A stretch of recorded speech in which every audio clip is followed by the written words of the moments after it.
All right, so this is Dream Apart with the Gauntlet. I am still super nervous about this because I'm not sure how any of this works, even though Dream Rescue happened. But we have players here who excuse me, who are willing to try this out and who will try to do this in the span of 4 hours and maybe understand to get a better grasp of how this works. So, oh my god. I keep getting hiccups when I drink soda. I should not drink soda during games. All right. Read the overview. I think everyone knows what this game is about here. So, unless I could be completely wrong, and in which case, is everyone clear on what the game is about? We are playing in the Jewish shtetl, and I may have that term completely wrong because I'm not Jewish. But we do have Jewish players, so I'm not as stressed out as I could be. So the review, and now we start reading the characters, and I think I'll start by. Everyone has the handout. We don't have a character keeper for this time because I'm too lazy to make one, and last time I was like freaking the fuck out anyways. So, all right. Introducing the sorcerer. I will start. The world teems with spirits. They whisper in our ears. Devils that tempt us, angels that soothe, ghosts that hunger to seize back life. Everyone hears the whispers whether they know it or not. The sorcerer whispers back. The sorcerer is an unnerving individual. Their power is mysterious, fraught, and otherworldly. And I completely forgot to do the tone discussion and X card explanation because I am stressed out. All right, X cards on the table. So if something makes you fun in an uncomfortable way, do this. Type X.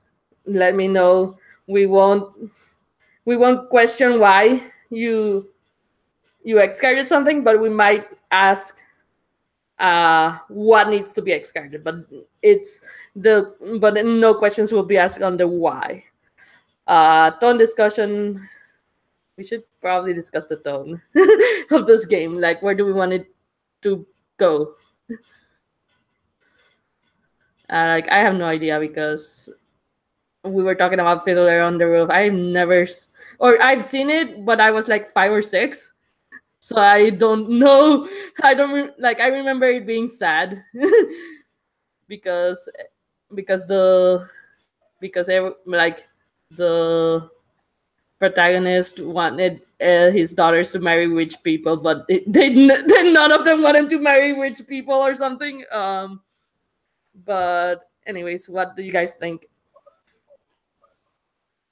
I mean, so the way it's kind of pitched along, like next to Dream Askew, is that it's like, and it's also the Apocalypse World DNA, right? Is that it's a story about community in a world, in a hostile world, right? Those are the kinds of what the stories are about. And I think one of the kind of interesting things about the way this game works is the way the boundaries are kind of porous. So even though it's like a tight-knit community, there's these like different player characters who are coming from outside. There's the various different external and internal pressures that are pushing on it. So like that's a tone that, while not like necessarily super dark, can still be fairly oppressive, I guess. Does that make sense?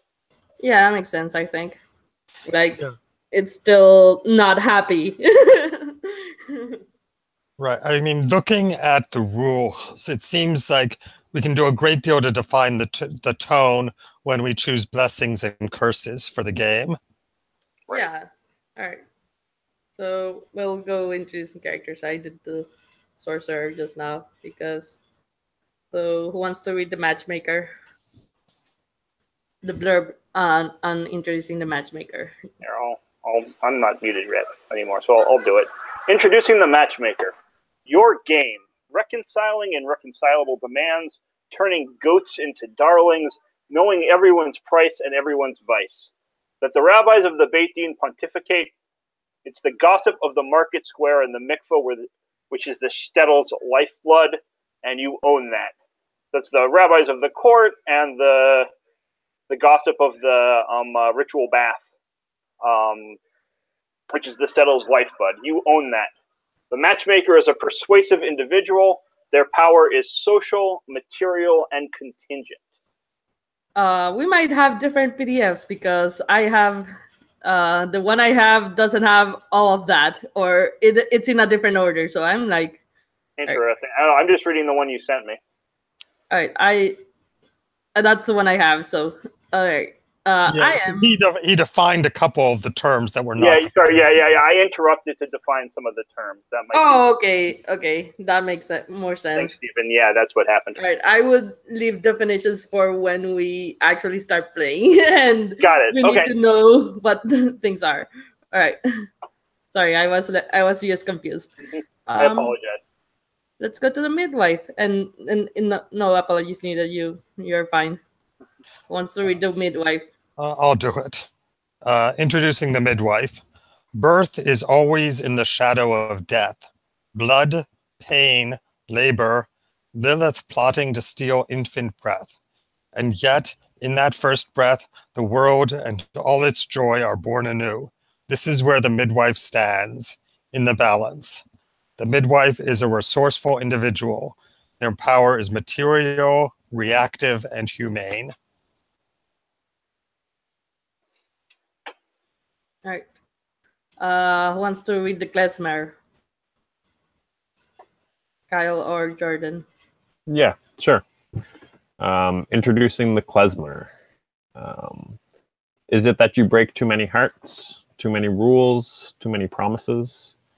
You've been chased into the roads by dogs, Jews, goyim, and your own restless nature. Still, every wedding or Purim, the shtetl needs you to spin joy from its suffering. The klezmer is a charming individual. Their power is artful, ephemeral, and inspiring. Jordan, would you care to read the scholar?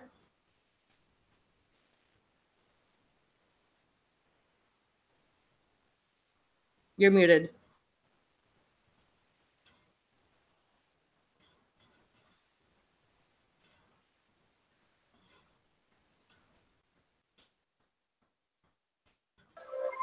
Jordan, you're muted. Sorry, it was taking me a second to figure out how to unmute myself. All right. Introducing the scholar. The law is a tree of life for those who cling to it, nourishment in the wilderness. Our temple is destroyed, our people scattered among the nations. What we have, the law, and those who study it. Our glory, our burden. The scholar is a discerning individual. Their power is discursive, methodical, and constraining. I will introduce the soldier. Goyim they draft at 18, Jews at 12. 6 years of drills and beatings to try and get the yid out. Or did you lie your way in? Then hunger, marching torn bodies in the mud. Now you've come back to a place you barely remember. The soldier is a lost individual. Their power is violent, suspect, and hard-won. And let me scroll back to, because that's all your characters. Oh, and now we have to define the setting elements. So, all right. So let's go back to Jesse. Would you read the market?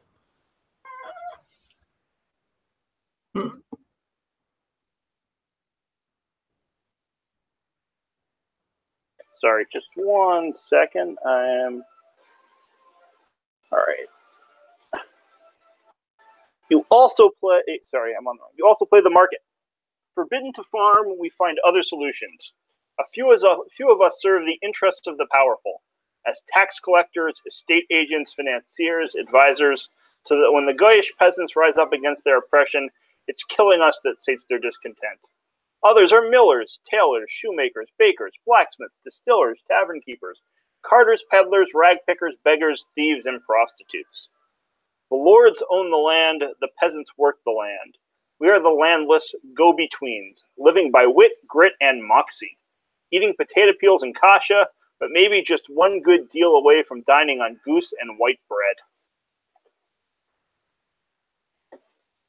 Alright, Steven, can you read The Unseen World? You also play the unseen world. The air is thick with fearsome radiant angels. On every shoulder, a demon whispers temptations in an ear. Our souls split in 3 parts when we die. The nefesh and the ruach linger, longing for mortal flesh, long after the neshama has ascended to its reward. And the divine will is fractured, exploded in its own exile from itself. 3 of the 4 sages who mystically entered paradise ended up dead, mad, or apostate. It can offer guidance, protection, transformation, but never safely. That those who seek the unseen world or who attract its notice, beware. Alright, Carl, can you read The Goyishe World? You also play the Goyisha world. Fair business dealings, moments of alliance, true friendships. They exist between Jews and Goyim, but they all rest uneasily, as if on melting ice. At any moment, murderous violence can break through. Bishop and brigadier, peasant and brigand, the chaste abbess and the trusting baroness all know that all redemption is in the sinful world is from the Lord Jesus Christ, that the Jews, filthy and conniving, denied him, that they murdered him, and the worst thing, the unforgivable thing, the secret wound at the heart of Christendom, that they gave birth to him, that he was theirs first. Alright. Let's go back to Jordan. Texts and traditions. Remember that you are muted.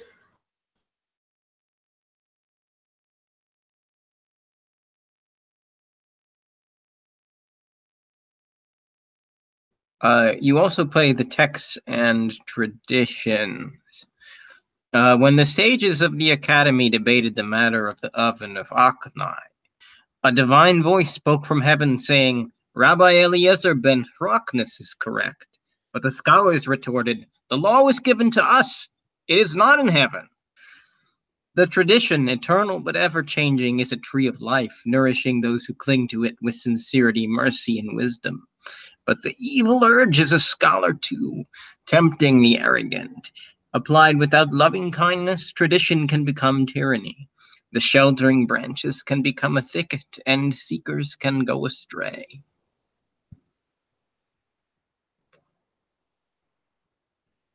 Alright, I'm gonna mute you again. Alright, let me go to gossip and reputation. Our sages taught that gossip slays 3, the speaker, the listener, and the one discussed. That the tongue is a sharpened arrow that kills, not merely at 40 or 50 cubits, but throughout the heavens and the earth. But the shtetl has a genius for gossip. Our neighbors' doings are as tasty as borscht. How else will we know who is up and who is down, who is wise and who a fool, who to be envied and who to be pitied?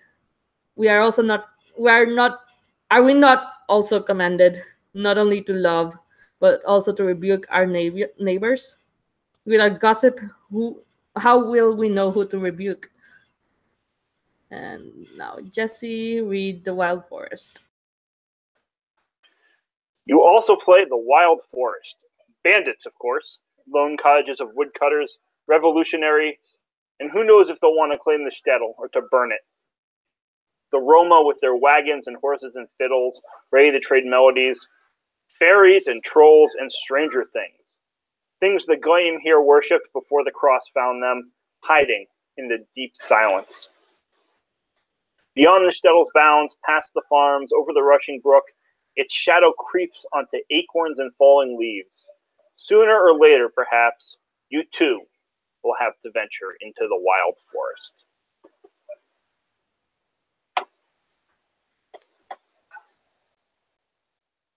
Alright. So now we get to pick one character and one setting element. Let's start with characters. Does anyone have any preference?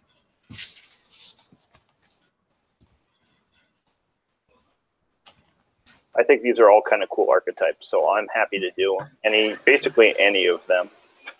But also, if people want someone to pick first, I'm happy to do that. I would kind of like to play the Scholar. It's very tempting to spend the whole game just quibbling over Talmud, but I could play other characters as well. You can play the Scholar if you want. You know what? I'll make things easy, and instead of,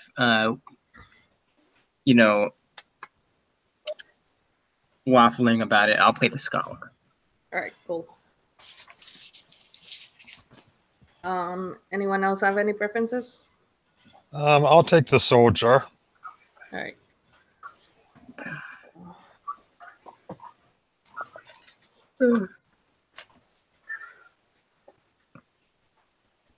And Sorry? Oh, we're still picking characters for now, so. If no one else is going to jump in, I'll take the matchmaker. All right. I love that. Social, material, and contingent power. All right, cool. Kyle? Fine. If there's anything you're excited about, go for it, because I'm feeling indecisive, but I'm either going for the sorcerer or the klezmer. okay. Does that leave Midwife is the midwife and either or of those. sure.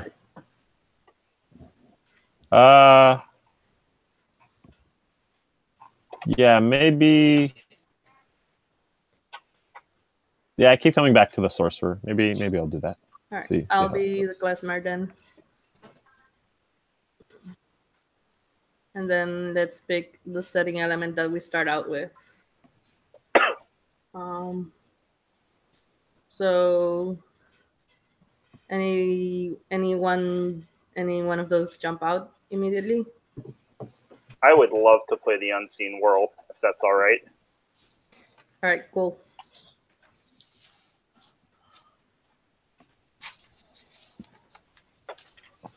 Any other preference? Maybe the market. I'll take the market. All right.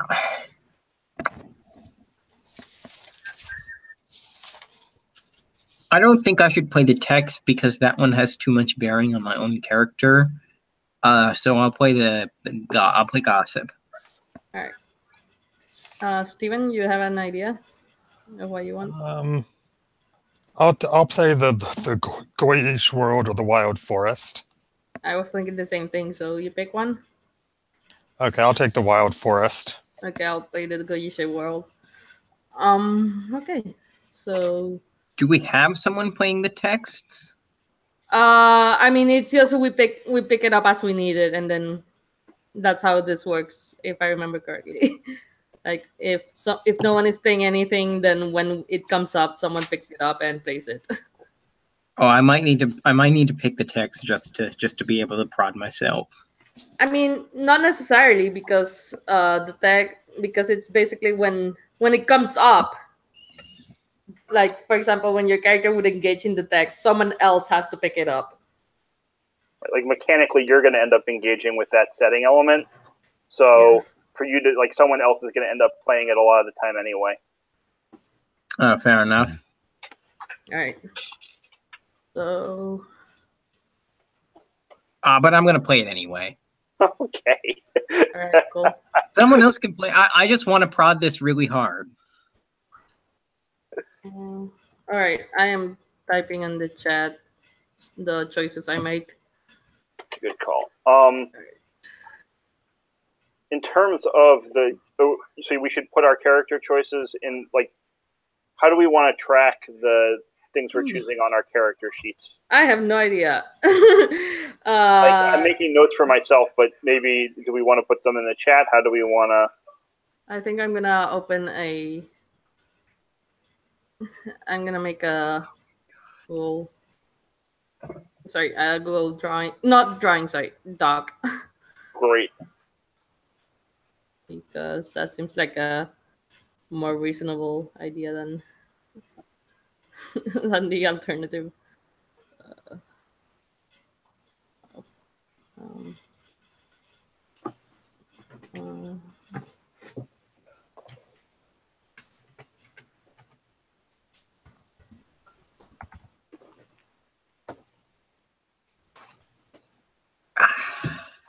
Oh, these are all really tempting.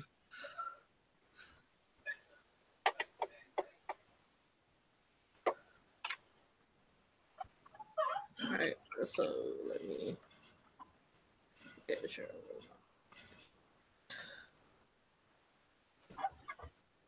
All right, there we go. I already started with mine.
I posted the link on the chat if you guys need the.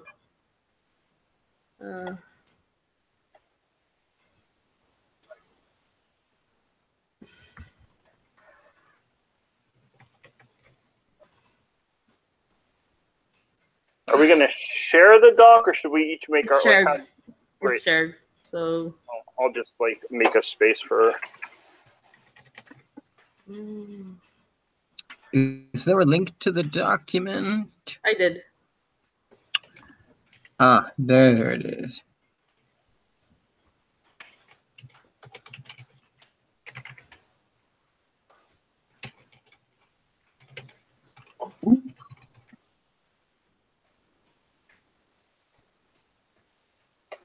Alright.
also play the Goyisha.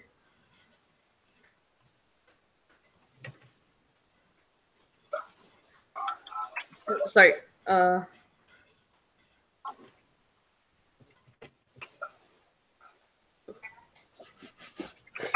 Insert the horizontal line.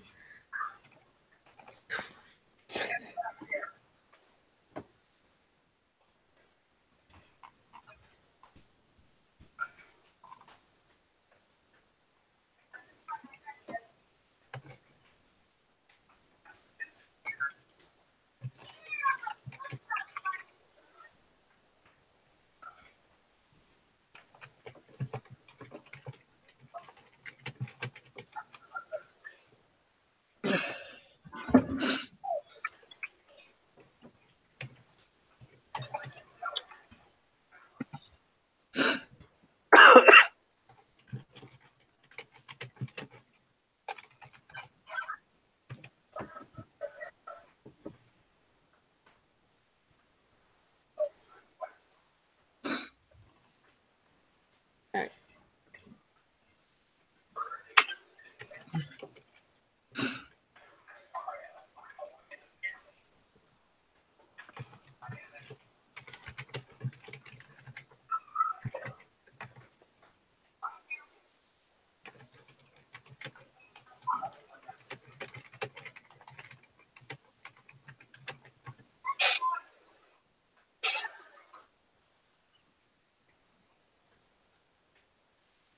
Okay.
Okay.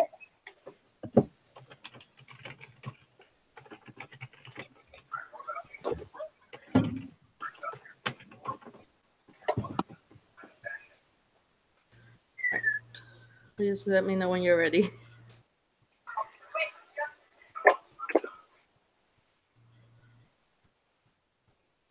All done. I am ready as well.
Okay, I'm done. I'm done too.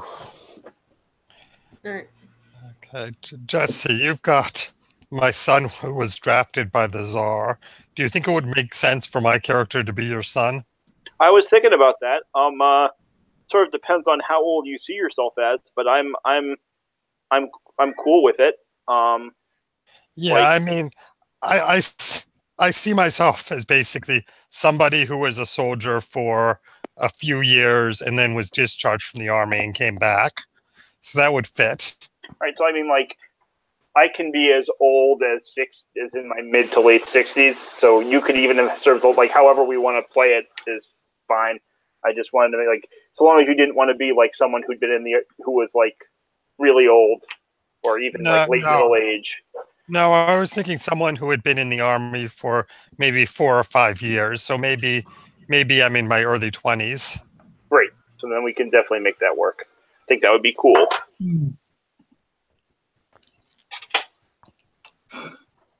So, since everyone's done, let's introduce characters and then we'll take a break after that. Should we do the questions? The questions, I think, are after that. Yeah, okay, cool. All right, so... I have no idea. Or I have no idea either, so... Okay. All right, so... excuse me. Yeah, it says choose your question to ask to the left, but don't ask it yet, but it doesn't actually say when you ask the question. Right. Which is a bit annoying. It did that in this other one as well. But okay. So my character is Mordecai the Klezmer. I think that's how you pronounce it. I don't know. Mordecai the Klezmer. Nimble hands. I believe I did pick nimble hands. Yes. Philosophical outlook. His arts are the fiddle, seduction, and theater. He has contacts with the Bandit Queen and a traveling magician. He longs for love, and his relationships are that his estranged father resents me, and my mentor wants to control me, or him, rather. All right, I'm playing Bela the Matchmaker. Her pronouns. She has laughing eyes, and her outlook is opportunistic. Her allies are a love-struck blacksmith and giggling schoolgirls with inquisitive ears. Everyone wants to get on my good side, and so they tell me things. What I lack and desperately want are true friends. What I have in abundance is a clear conscience. What they call me behind my back is vulgar and unrefined, and my shtetl relationships are my sister, who knows my secret, and my son, who is drafted by the Tsar, who I think we've decided is going to be Herschel, played by Steven. All right. Next up, Menachem, the scholar. Yeah, so I'm Menachem the scholar. I think he's an older man, probably in his, but not old yet, probably in his late 40s. His beard is starting to show, starting to get white. He's starting to truly enter kind of the period of true respectability when people might start taking him seriously. With an austere face, and he's a Maimonidean, or at least by training. I think that Menachem. Sorry, and just a quick note, since for the let's have Jessica elaborate, but in the back there's a glossary and it says Maimonidean is a follower of the medieval sage Moses Maimonides, who united rational philosophy with Jewish law, regarding many scriptural passages as metaphorical. And if either of you would like to, either Jordan or Jesse would like to elaborate on that, that would be good. Sorry to interrupt. I think that basically covers what's important, because I think Menachem, like, I have two expertise, and my expertise are the gentle sciences and mystical ascension. And I think Menachem, how should I put it, has a very, very strong mystic, but his mysticism is opposed to the kind of like esoteric, emotional, like embodied mysticism of the Hasids, and it's super logical. Like, he's all about like decoding the hidden truth in the scriptures, like rational thought. will reveal the secrets that have been encoded and entrusted to us. And he is both a very extremely kind of firm believer in these kind of transcendent structure of knowledge, but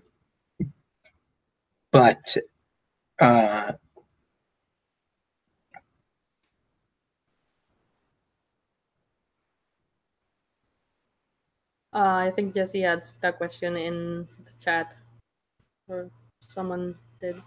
Feel free to ignore it. It was just a thought. You can keep going. It was a question, but oh no, definitely kind of in that vein. And I feel like I definitely get in trouble because like superstitious practices or practices that I don't agree with, I'm very kind of vocal about critiquing, which is why the one of my problems in the shtetl is that a court weighs a ban against me. Like I think I'm in serious trouble of getting kind of censor from the greater kind of rabbinic structure and community. And my great temptations are ultimate knowledge, like the pursuit of kind of the highest and most perfect truth,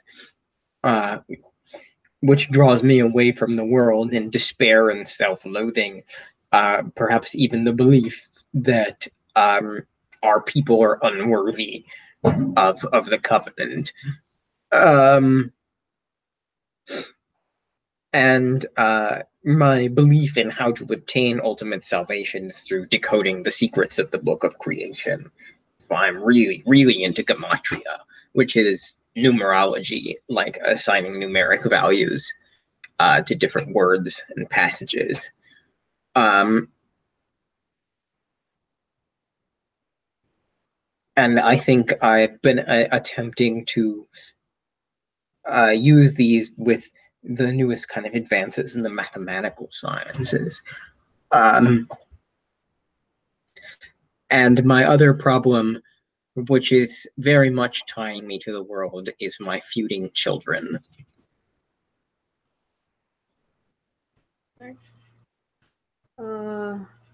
Good.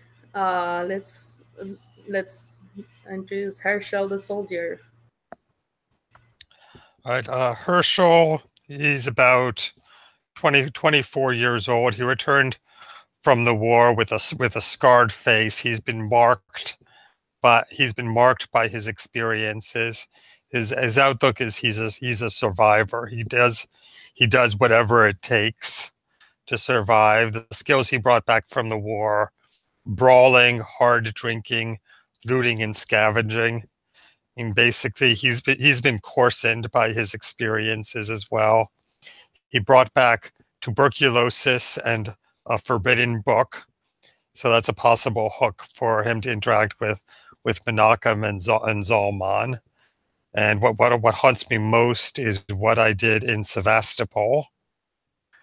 Shtetl relationships.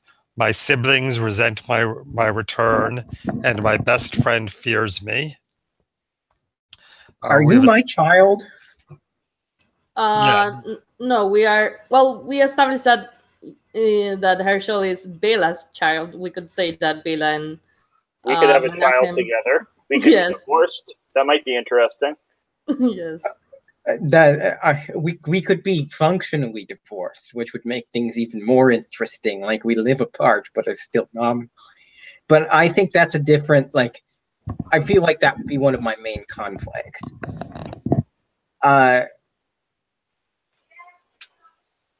But I don't know. Are we married?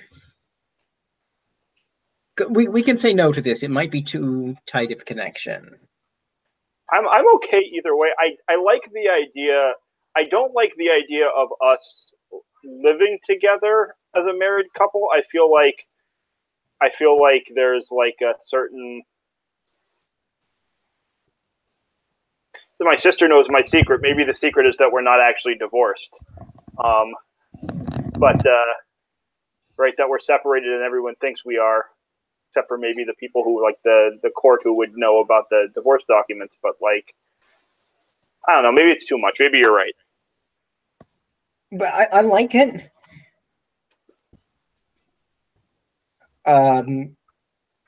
But it is feeling like we're leaning on a little bit on the too much side, so let's not go with it. Yeah. Let's try and leave some of this stuff for play. Yeah. All right. So let's go to Salman. So we've got Zalman the Sorcerer. I'm imagining an older guy, you know, white hair, walking stick, that kind of thing. So look, he has terrified eyes. You know, if people catch him when he's like not paying attention and like staring off in the distance, he often has a terrified look to him. He is cynical about most things. Origin, I think he was a witch's apprentice long ago.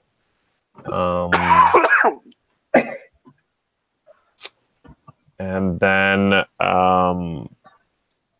Unseen, whose names I know. There's the ghost of the miller's wife. And the tempting whisperer. The spirits have revealed the abbot's plot to me. And for shtetl relationships, the rabbi, I don't think it's supposed to be rabbit. The rabbi fears me, and a rival mystic challenges me. Real quick, I picked desires for the Goyisha world, hierarchy and order, and military dominance. Let's go through them real quick. Oh.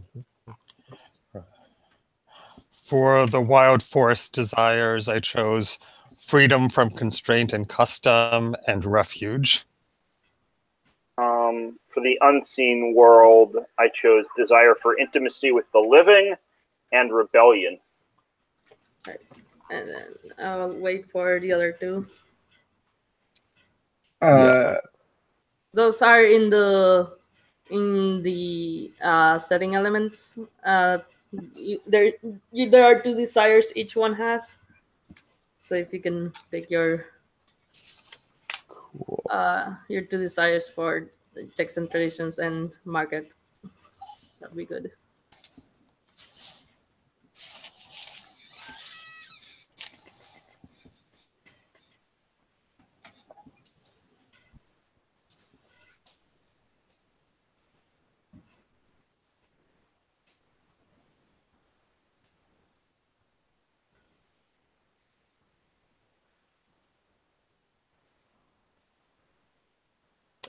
So how do these work? I like collapse of supply lines, but I'm not sure how this actually plays out. It basically means it's like that's what you lean into when you play the market. What does where does it go? Like for the Goyisha world, for example, my threats are the Goyisha world's threats are coming from hierarchy and order and military dominance. So it's like maybe the soldiers are coming back to recruit more people or whatever. Can we talk about setting elements for a second and how they're gonna? Because I have some ideas about how they work, but I want to make sure we're all on the same page so that it goes a little bit more smoothly. Yeah. Does that make sense? So, yeah.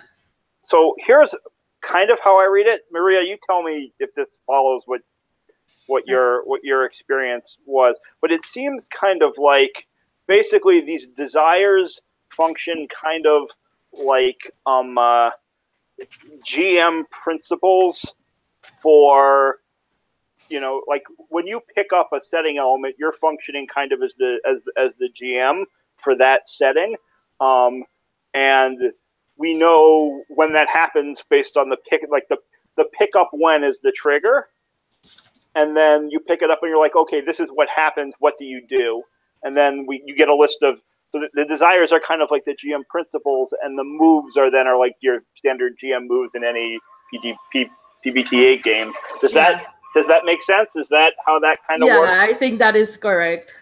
Okay. So, yeah, I was exactly thinking GM principles for when you started saying it's when you started talking, I was like, yeah, they're like principles. So. It's like the game doesn't give us a lot of guidance, and I'm kind of really leaning hard on PBTA stuff to try to understand it. I hope that's right. I think that's right because it's like technically it is PBTA according to previous versions and Vincent Baker. Like it's on the PBTA page, so I'm like, okay, this is PBTA enough, so that yeah.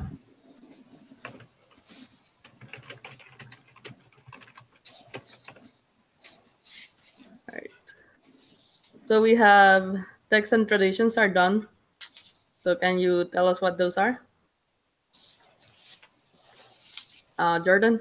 Yes, I'm sorry. The two true desires of texts and traditions are the infusion of meaning in everything and the division of the forbidden and the permitted.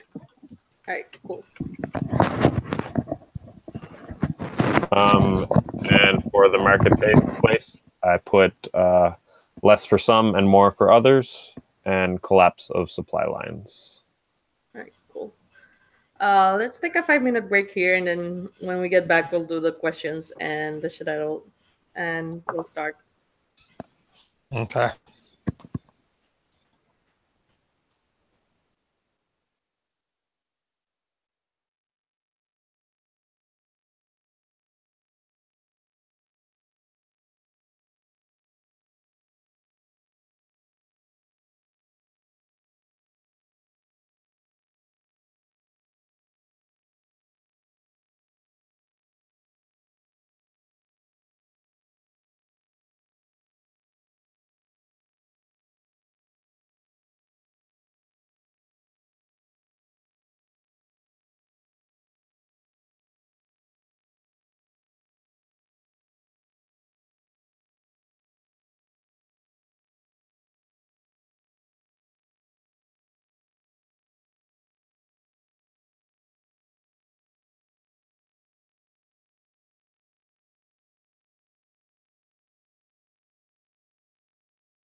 All right. Jordan, you there?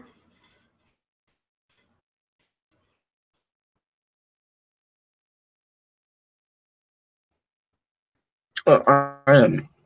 All right, cool. Excuse me. All right, so when it says ask one to the left, I'm not sure how we're gonna do that, so I'm just gonna go up on the character sheet. So I'm gonna ask Salman, why don't you trust me?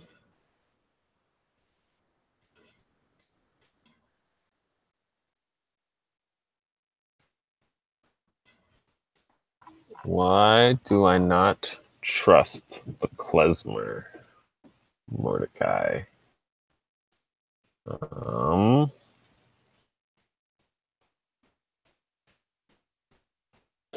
Maybe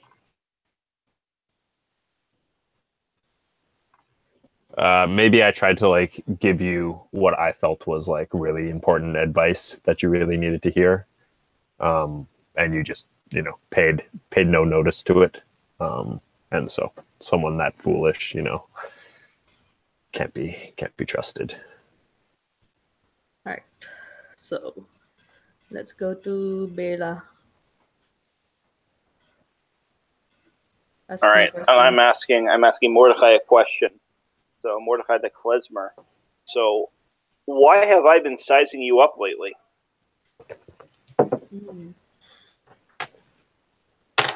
I think you want to find me a match, but you're not quite sure what I'm about. Like, because I'm the klezmer, I'm like I'm someone who seduces people, but you're not quite sure. Like, if I think it's because you're not quite sure who would be a good match. To be fair, I don't know either. So. Right, it's like maybe you don't even want a match, right? Like you're. Well, I do want a match. My longing is love. Oh, okay, good. But you're also like kind of bohemian, right? Like there's this like you're a seducer. So like maybe I'm not sure. Like okay, but is he husband material for somebody or not? Cool. I like that. That's very cool. Let's go to the next one. I think it's names. Menachem asked something of Bela, or one of the questions. Yes. What have I failed to ask your forgiveness about?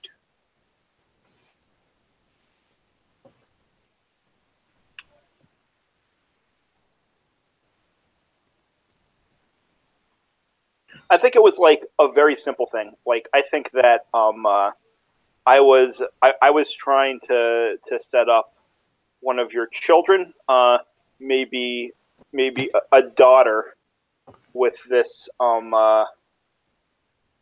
this love-struck blacksmith who's one of my allies. We'll call him. We'll just call him Moshe. Easy. And so I was trying to set up him with one of your daughters. He's very much in love with her. And we wanted to make this happen. And I mentioned it to you that we should sit down and have a conversation and see if we can get them to sit down together. And you said sure. And then you were lost in whatever you get lost in when you get lost. And it just never came back. And maybe that was a month ago, maybe that was 2 months ago. It was like in recent memory, not forever ago. It's still active, and you never did anything about it, and you never apologized for it, and it's just sitting there, and I'm getting angrier and angrier. It was probably like 4 or 5 months ago now. Sure. Like long enough so that it's gotten just ridiculous. Right. I've completely forgotten. Mm-hmm. Right, but you're just like boiling over. Right, and I'm not like, at some point it's going to get pushy, and I'm going to have to, like, at some point I might get pushy about it, but I'm like, this blacksmith keeps bothering me, and like, I know you know about it, I told you, you must be snubbing that, well, yeah. Okay, good. That's good. All right. Herschel asked one of Menachem.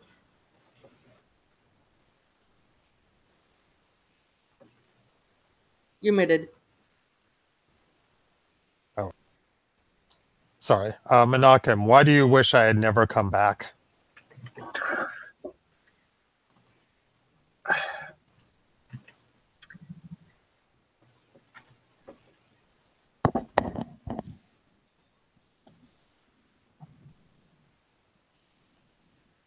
Because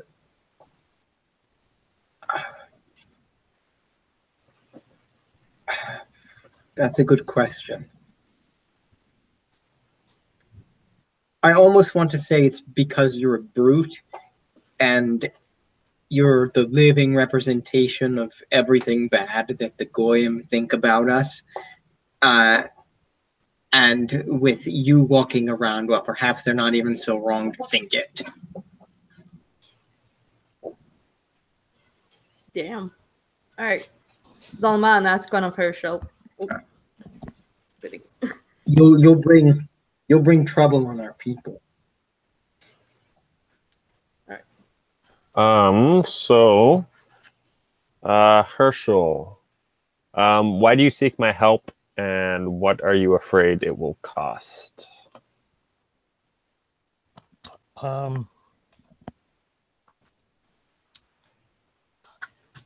I want your help because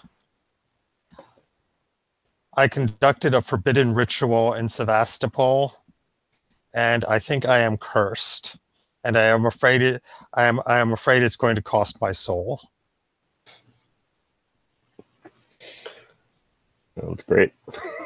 Soul beings. All right, let's make the shuttle. 2 blessings and 3 curses.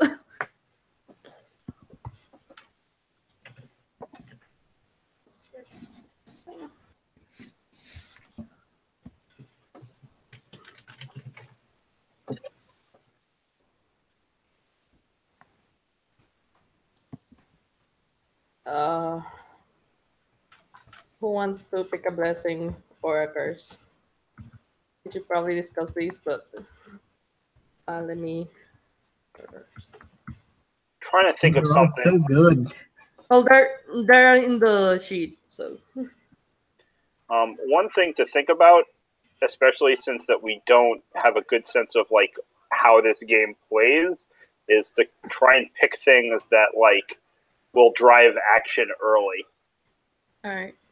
Like maybe something like an unprecedented opportunity is a blessing, and that also can be a thing that we can open with, where like something awesome shows up, and like we're then all driven into motion through this opportunity. I don't know what that would be, but that's like just a thought. Yeah, I think unprecedented opportunity makes sense. What do we think it is? Or The Tsar says he's going to emancipate the Jews. Is it real this time? Who knows? That's good. Maybe he's just holding one over us. You know, the government's in debt because of the war. Yeah. There's another revolution brewing. And I guess who wants what there's 2 blessings, so there's another blessing and 3 curses. Of course, there's always more curses than blessings. Of course. It could always be worse.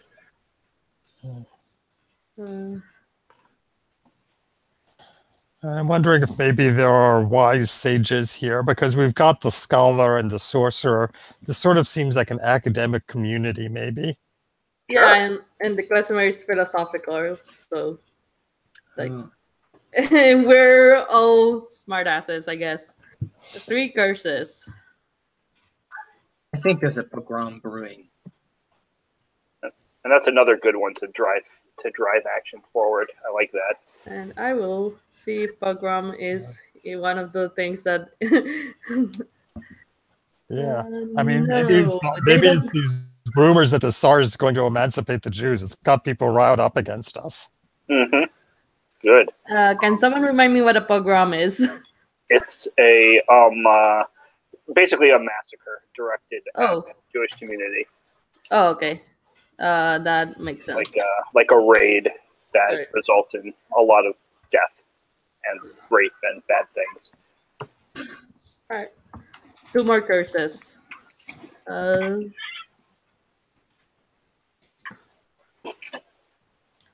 I like demonic possessions because we've established that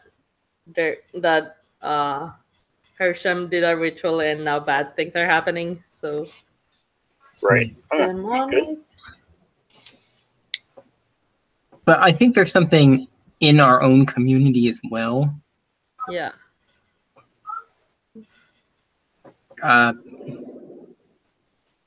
So I almost want to say, like, I already did one, but maybe like dissension or Yeah. Dissension makes sense with like false accusations. Right. And there can dissension can be around some of these other issues, right? There's dissension about how to handle the pogrom we think is coming. There's dissension about whether or not it's actually a good thing that the Tsar is emancipating the Jews, right? There's right that was a fight people had. There's dissension, it can be. There's lots of things for us to be angry at each other about. all right. I think we have most of this settled, and oh my god, it just blew up. Why should it all? Let me circle things here. The 2 blessings were the opportunity of maybe they'll emancipate us. And let me transfer it.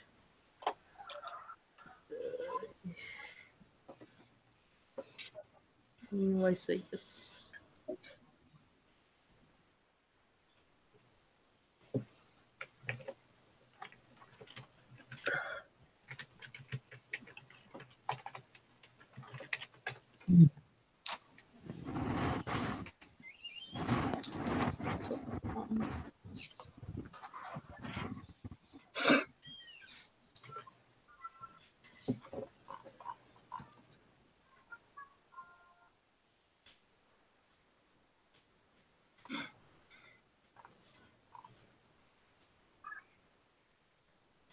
Right. And then some things you might draw if we are feeling artsy and want to draw things. We don't have to. All right. So I guess our first scene will be something about the unprecedented opportunity. Maybe. Well, here's a thought. What if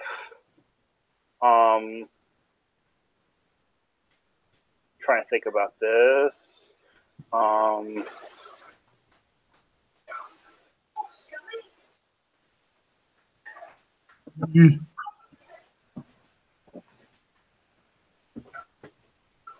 This is what's so hard about this game.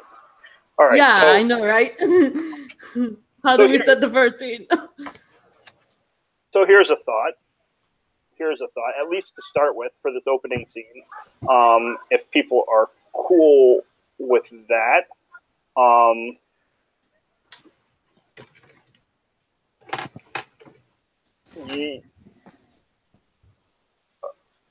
A scene in the marketplace, Right. right, which is a place where this news might show up. An easy one for me is Bela and Mordechai, as I'm kind of trying to size you up, maybe over a commercial transaction, which gets a few of us involved, at least to start with. All right.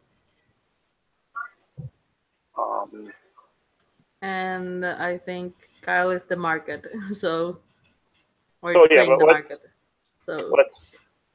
all right, let's start. So I think maybe you're maybe you're playing in the marketplace for busking. Yeah. And when you stop, I toss a coin into your hat, and I say, "So, what kind of woman are you looking for exactly, Mordecai?" I don't know. Someone pretty and young, what everyone wants. Someone pretty and young. Well, there's no shortage of that in this village, but what do you have to offer them? Good question. Let me think about that a little bit, and I'll tell you later. I don't have time for this. And I turn around and I just walk off. And I have hopefully alienated and made an enemy of you. Tell me if I did. We all got time. We all got time? All right. Yeah.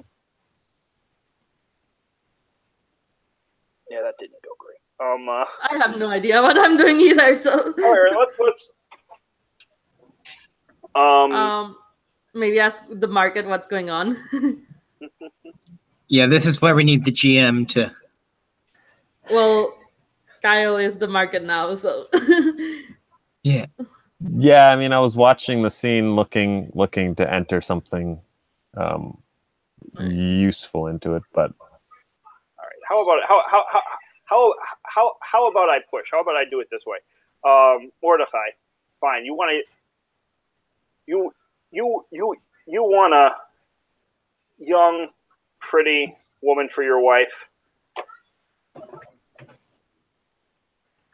It's going to take me some work to sell you to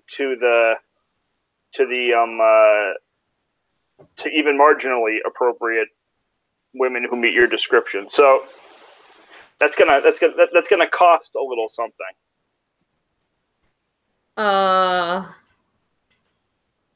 It's gonna. Yes. I think there's another old baba, like an old lady who's doing her shopping as well, and she's another one of the kind of local busybodies, and she sees this conversation happening, and she's all huddled over, and she's got her, her hair tied up, and she's like, and she pokes at, what's his name, Mordecai. And she says, and why would we want a schmendrick like this marrying into our community anyway? A good for nothing. He doesn't bring anything. There is an amount of knowledge in his empty head. I bring many things in the arts. But show us what you got. There's some nice young ladies. He says. Let's see what kind of show you can put on. Let me look at my moves or to see how badly I can mess it up. Good for nothing, but corrupting our daughters. Okay.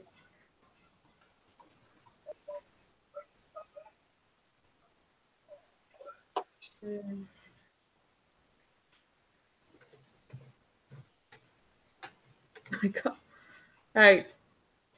So I think I go up to one of the girls and I start playing my fiddle, and after a little while of trying to woo her, I think she she slaps me, and I want to ask Bela, how have I earned your ire? How have you earned my ire? What are you doing? You can't just approach a woman like that on the street. What kind of a person are you? There's a channel. There are ways. You cannot. That's what we pay you for, right? You've earned my ire by trying to handle this on your own, and it didn't work out great, and she saw me here with you. She might think I have to go, and I run off after that young woman to let her know that I have nothing to do with this young man's shameful behavior, and the old lady. Oh, and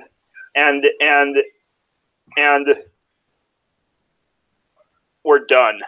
I think that's the scene, right? I think the old lady spits at your feet. Yes. And I have 1 token, which is good. Right. I think we could set a scene.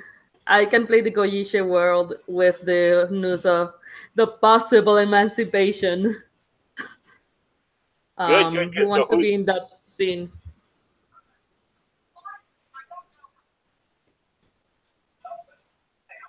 I kind of want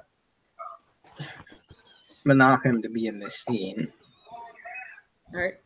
What if as the Goyisha world, you're the messenger, and you walk into the study house, like trying to find the rabbinic leadership or something? Yeah. Yeah, that makes sense.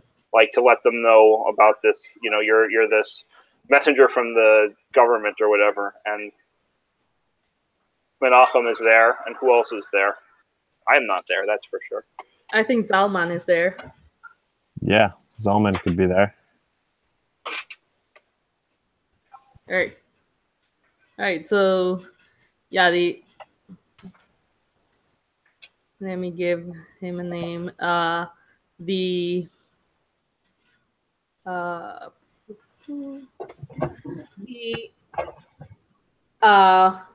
Goy messenger introduces himself as Dominic and says, "I need to speak to your leaders. I have important news to give."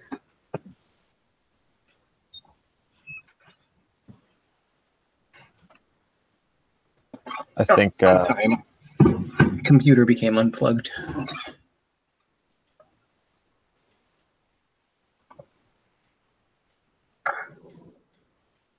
important news, eh?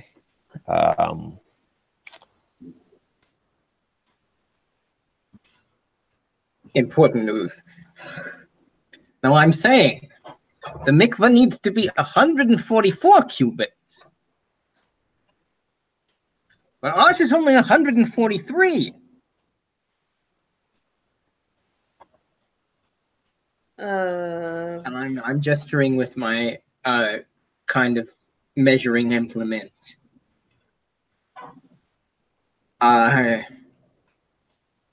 To the other rabbi that I'm engaged in very animated debate with.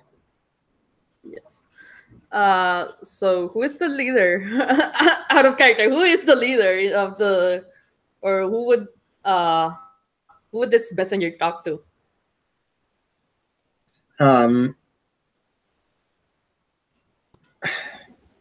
I suppose if you make it yourself a nuisance, Menachem breaks it off. Yeah, and yeah, I assuming that happens, and like the Goy is not leaving until, and I think he stays there for a fair bit, and you notice that he hasn't left yet. So I'm sorry, sir. You wanted something. Well, I have to deliver some news, but I don't see who I can deliver the news to. Why? You know what they say about news delivered anywhere here, and it gets everywhere in a minute.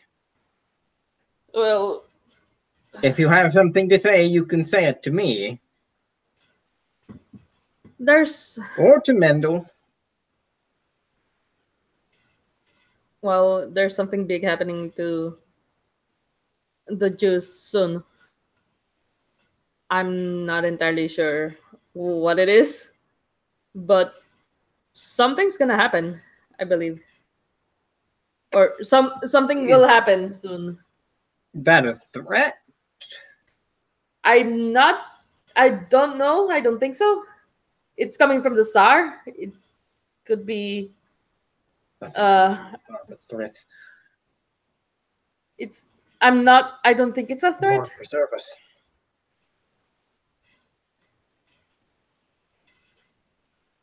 So out of character, what I'm trying to do is like do the whole pogrom or the opportunity and make it muddled which one is which.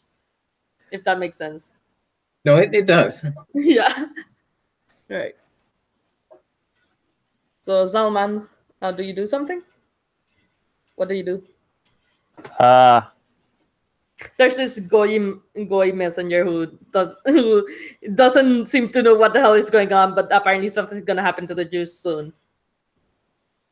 Yeah, Zalman walks over to him and says, "You seem a little confused. Here, come talk with me." And he starts Yes.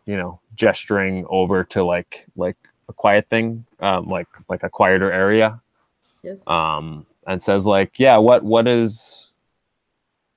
Give me your news. I know everyone here. Right. I'll help direct you to whoever needs it. Yes. There's the Tsar has been the Tsar and why did I pick a Germanic name for someone who works for the Tsar? I don't know. Anyways, that was the first one that came to my vision. So yeah, Dominic's Lots of ethnic Germans in Eastern Europe. all right, cool. That makes sense. So Dominic tells you that okay, so the Tsar seems to be working on a degree regarding the Jews of and the Jews. So and so it could be emancipation, could be something else. We're not entirely sure, but I think I wasn't here to deliver the news, even though we don't have anything concrete right now. So, the Tsar sent you all the way out here to say that the Tsar is deliberating about the Jews. Yes.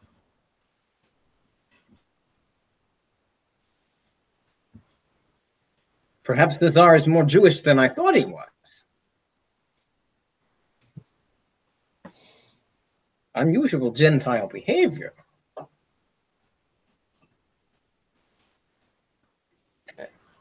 This could be. I mean, this could be big, right? Yes. This could be. Could be big, or it could be our heads. I will go now. And he takes a quick leave. What do you do?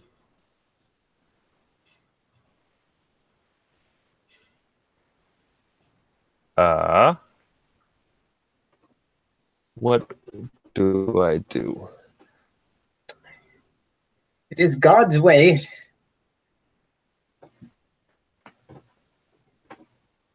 to speak to us in such cryptic messages. Voice of the divine is never clear or direct,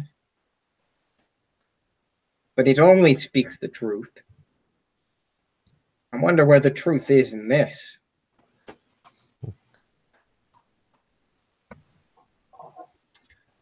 I think, yeah, Zalman Zalman leaves here, and he goes to find the most, gossipy person in town, Right. and gets in. We can set up a new scene then, I guess. Sure. Alright. And I think it's gonna be with Bela and did I get the name right? Yeah, that's perfect. Bela and Salman and maybe Zalman comes across me and Steven. Not Steven, sorry. What's your character name, Steven? Herschel. Herschel. There you go. Every character except Herschel, right. apparently. Yeah, maybe Herschel and I are having a conversation about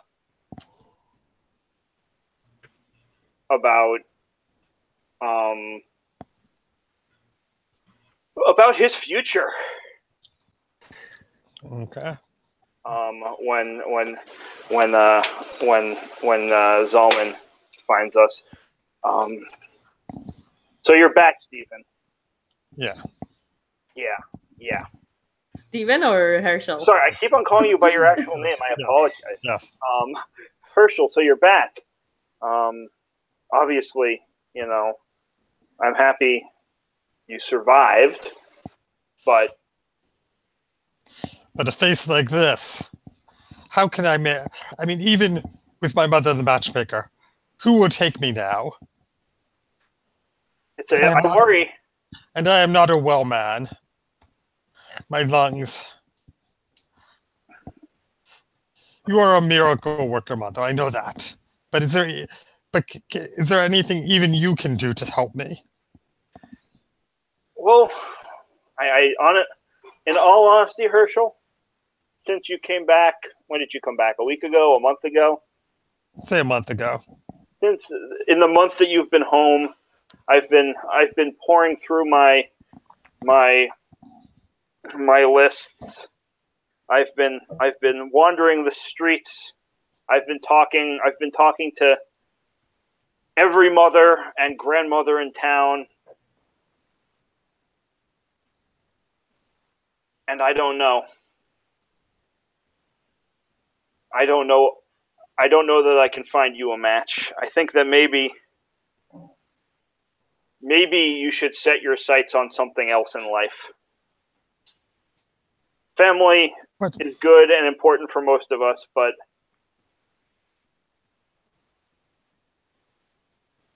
I'll do what I can. I'll see. I can't give up that hope.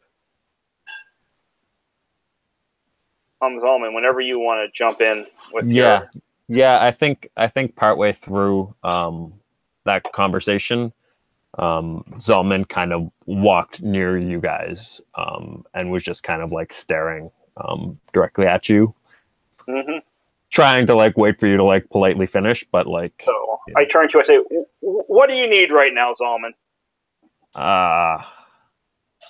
Bela, just the person I was looking for. Oh, you finally decided maybe it's time to turn away from that, whatever it is you're always looking at, and maybe look at a nice young woman. Well, not exactly where I was going. I thought you'd be interested. We just had an interesting visitor come to town.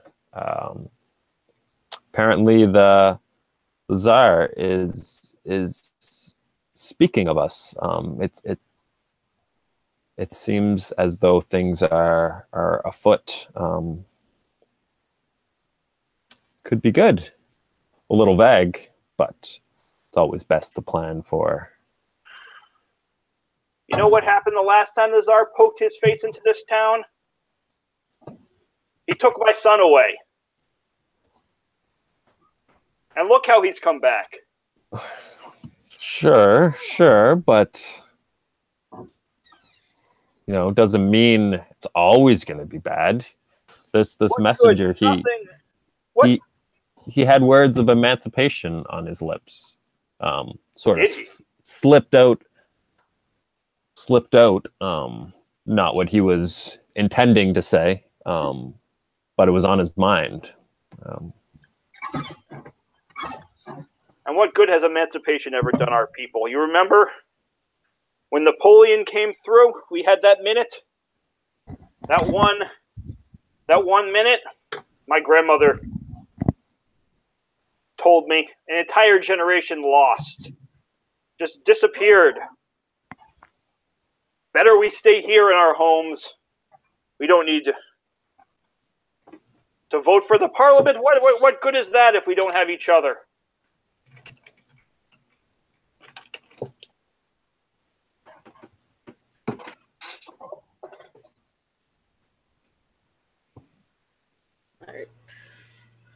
All right.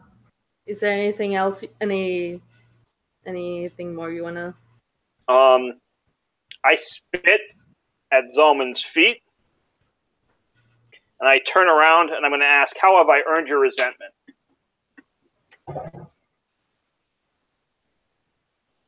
Towards Zalman? Yeah, sorry. I just spit on you. That's what we're...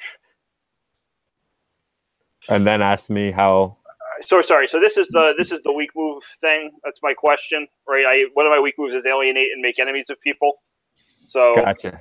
I was like, your idea that this could be good is terrible. Nothing good can come of it. And I spit at your feet and turned around and walked away. And I'm asking, how have I earned your resentment? Right. This is an out of gotcha. character question between Gotcha. players, not between Got it. Exactly. Yeah, I'm caught up. Mm-hmm. How have you earned my resentment? Like from this instance? Yeah, from this interaction. Yeah, okay. Yeah, I think, Zalman now thinks that Bela is a fool. This the first person I came to with this, like, exciting news that could be a new day for us all. And she, thinks nothing of it. I think that's 2 tokens because you did make an enemy, I think. Okay. Yeah. I'll take tokens. Tokens are good, yes. Oh, and I forgot that we should read our lures. So the sorcerer's lure is whenever someone tells you a secret that gives you leverage over them, they get a token. Matchmaker. Whenever someone relies on you to mediate a dispute or secure their happiness, they get a token.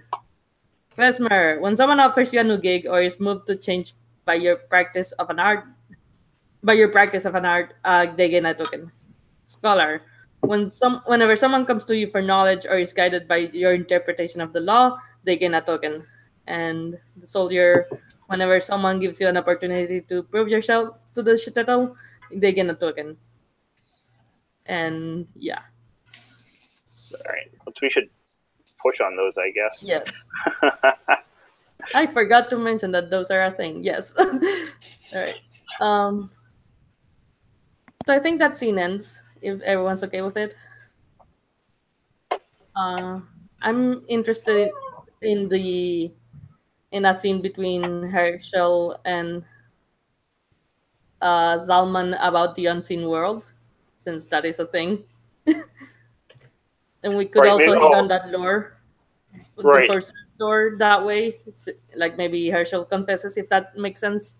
It's the continuation of that same scene. Right now, Herschel and Zalman are alone out in front of our house.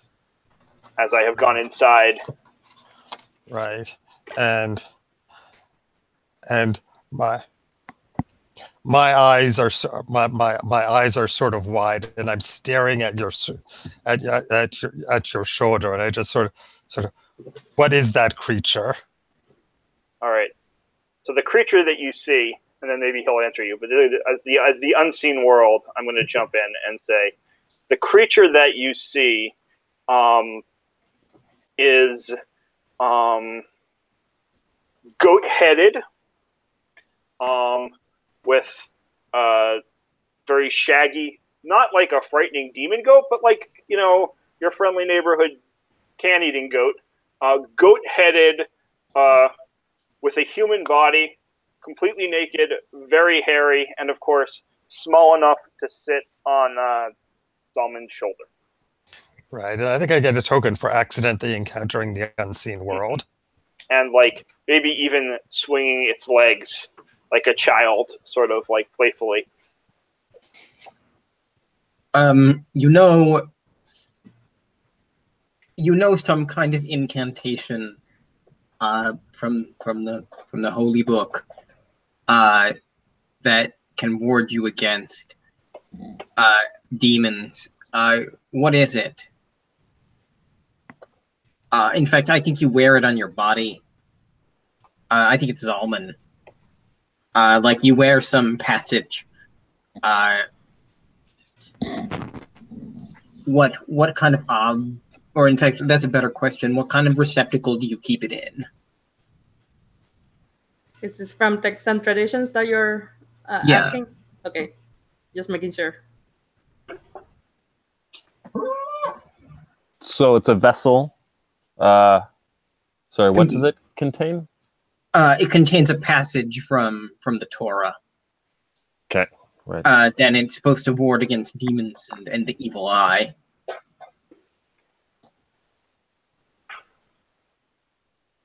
Sure. In like one of his pockets or whatever. It's like an old, fairly common like perfume bottle or something. That's completely empty, but he hides it in there for safekeeping. Oh, so you've put it in some kind of other receptacle, like it's not a ritual. It's not kind of a proper ritual object. It's just something nondescript that holds this. Yeah, and it has the yeah. Yeah, that might explain why you have a demon in your shoulder. Right. So yeah. Wait, who has this demon? Zalman. Herschel saw a demon on Zalman's shoulder, I think is what it was. Oh, okay, Herschel. sorry, then it's Herschel. the other person. Then I guess it's Herschel. Shoot. Never mind. I mean, it makes sense because it's like, because this demon is sitting on Zalman, and because he's not warded. And then Herschel is also not warded because he can see the demon. But whatever, we can continue. We can continue with what we have, I think. Does that make sense? Yeah. No, it does. I'm sorry. Yeah. It's fine. I think so. Right. I think Zalman has to answer. So what is... Right, I pointed at your shoulder and I said, what is that creature on your shoulder? And the unseen world described the creature he saw. It's up to you if you want to see it also, I think.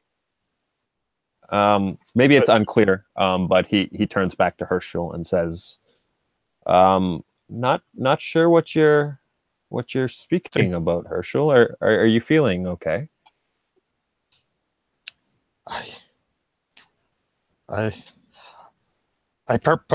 Perhaps I am a little drunk. I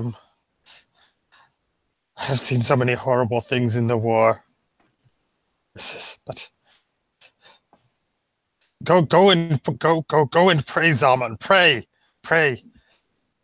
If I am not mad, then you are cursed by demons.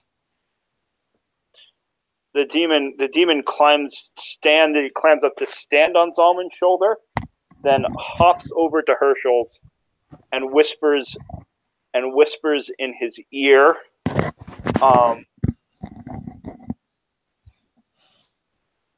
Just the two words, fight back, and disappears.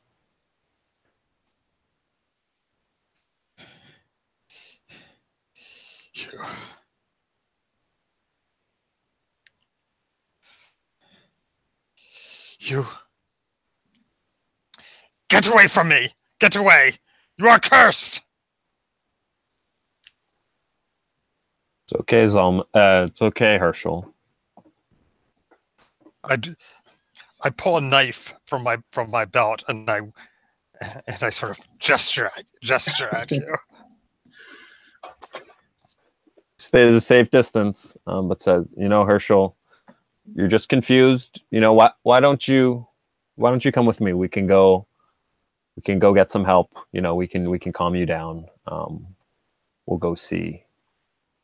I mean, I lunge at you with the knife.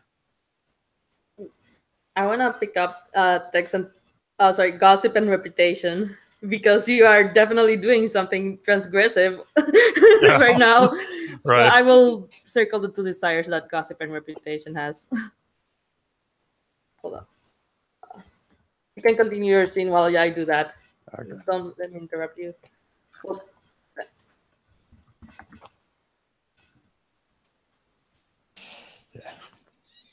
Yeah. It's like, yeah, and I'm shutting. Like, consorter with devils, demon worshipper, sorcerer, get away, in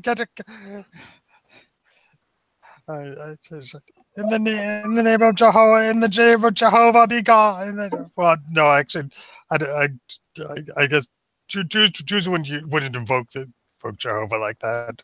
It's like, no, yeah, but in the name of our Lord, be gone.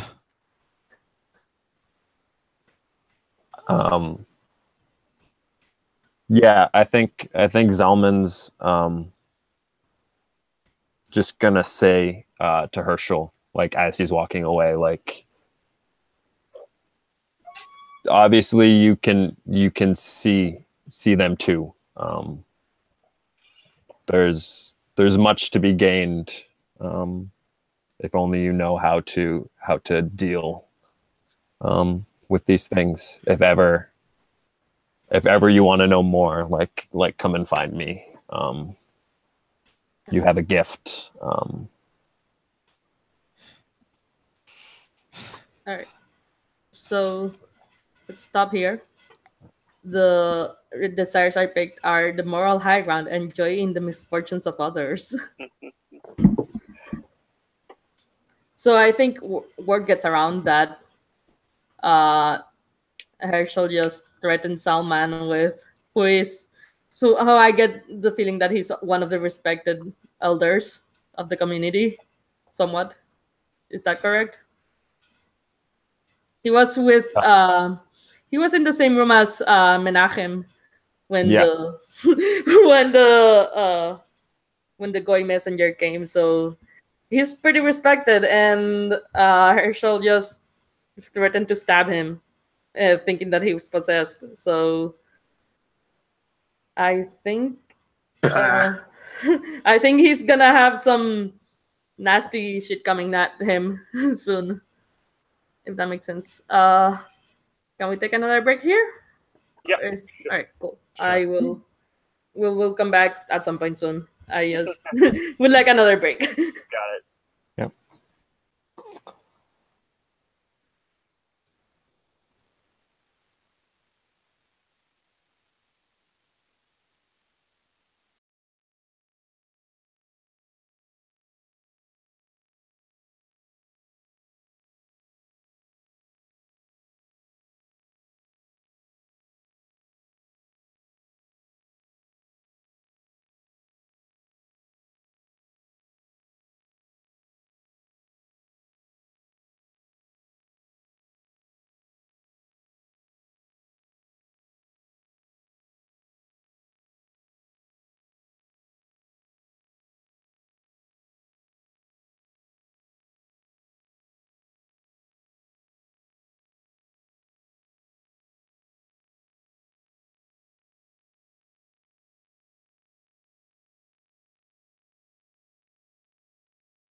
I kind of when we are back, I I wanted to say I kind of wanted my character to have got a glimpse of that on behalf of Tex and oh sorry, not Tex. I keep mixing them up, but on the behalf of Gossip and Reputation.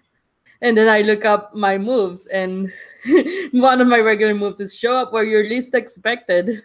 So that works.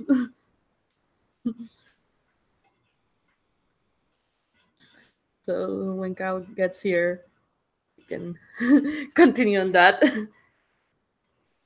Oh, you're muted, by the way. Yeah, I am here. Okay.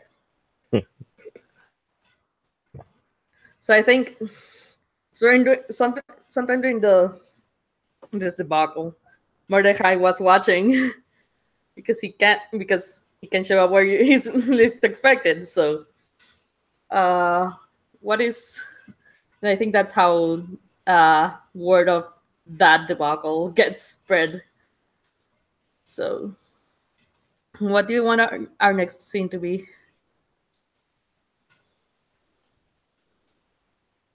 Oh, and Jordan, you're muted.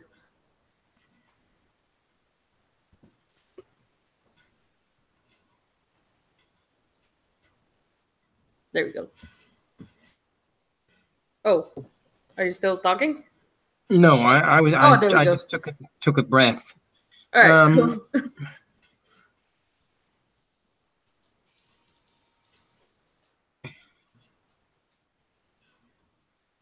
Well, you know, I have these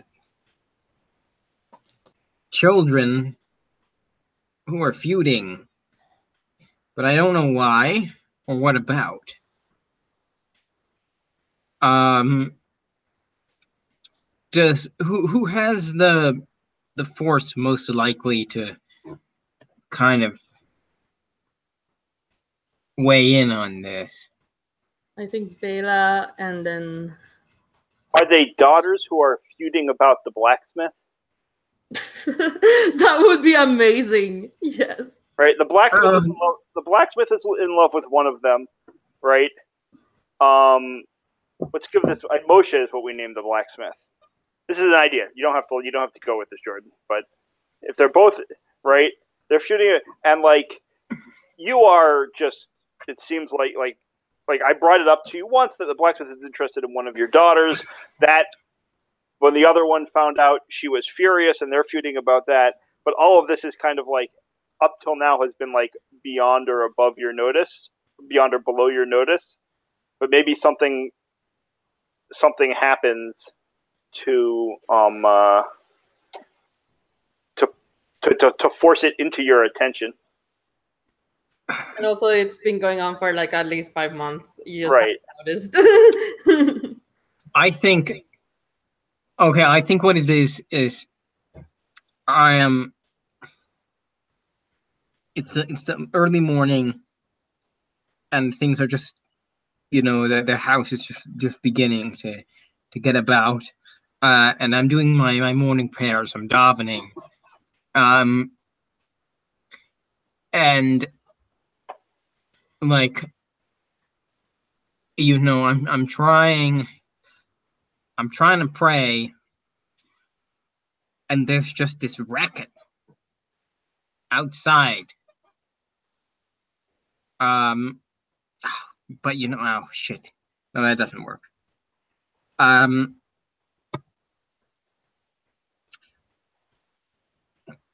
think What is the record about? minion. There's a small minion Oh, that comes to our house in the mornings to pray. So, like men from, I think there's 15 or so of us. And it's well, I'm leading like prayers of our minion that this fight that's been brewing like boils over, and there is just screaming coming from another room in the house, as my daughters are about to like basically get in a bloody fist fight while I'm in the middle of trying to lead a prayer service. There's the minions you said they were. They It's immediately a prayer group, a prayer service. yeah, the prayer group, the people start whispering, and like, does he not discipline his daughters, or and you notice that they're starting to talk about you. I'm doing my best to just keep chanting like nothing is happening outside of this room. Leia, how could you? How could you?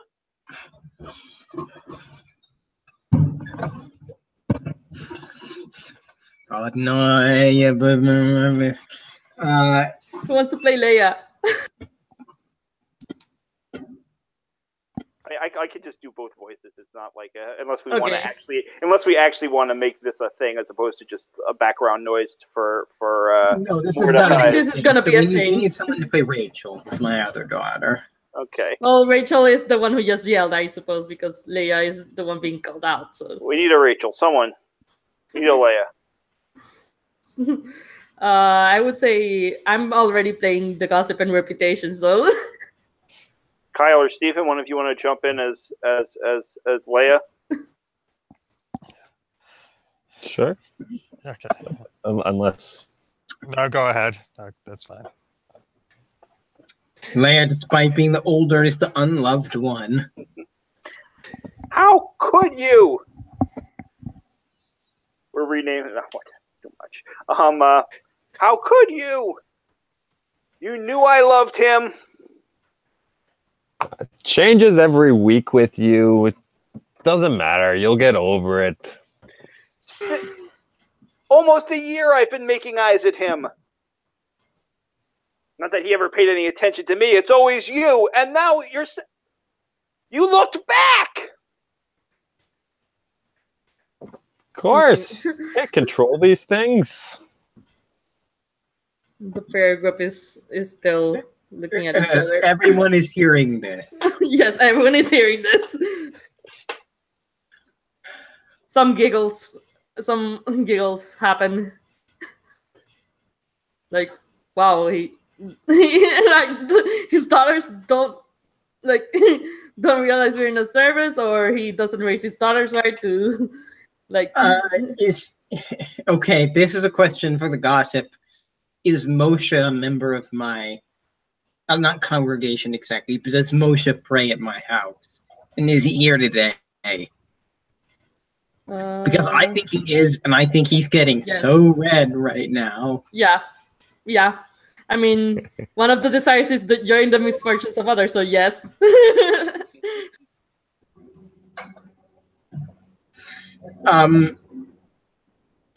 Yeah, so I think he's just been getting like slowly more and more red. Like one of those like cartoon things where it's just like filling up all the way up to the top of his head. And I'm studiously trying to ignore that this is happening.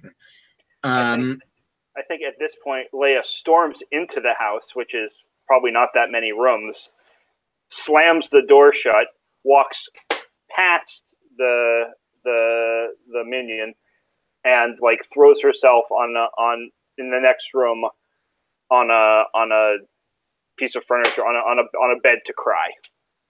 She's just weeping inconsolably. And this is very audible. Oh yeah. Yes.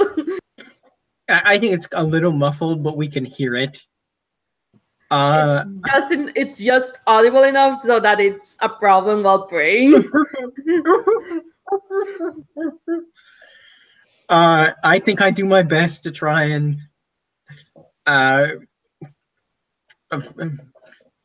does he not notice finish it? Does the he not service care? in the minimum, the absolute minimum of halachically necessary Yeah, you hear them obligation before I shuffle everyone out of the house. You hear like, does I he kind not? of want that to be seen. Yeah, that's fine. All right, cool. All right, so that shit just happened. does I don't want to. I feel like I've had a lot of scenes, so I don't want to like hog spotlight here. But does at some point Moshe should probably come to Bela and say that this is like, I thought you were dealing with this. Oh, definitely. But it doesn't have to be right now, because I feel like there's a bunch of other people who have stuff they could be doing. I just wanted to put it out there as a. Okay. I think that's something. a good scene to do the scene after the next one. Yeah. This scene, I think.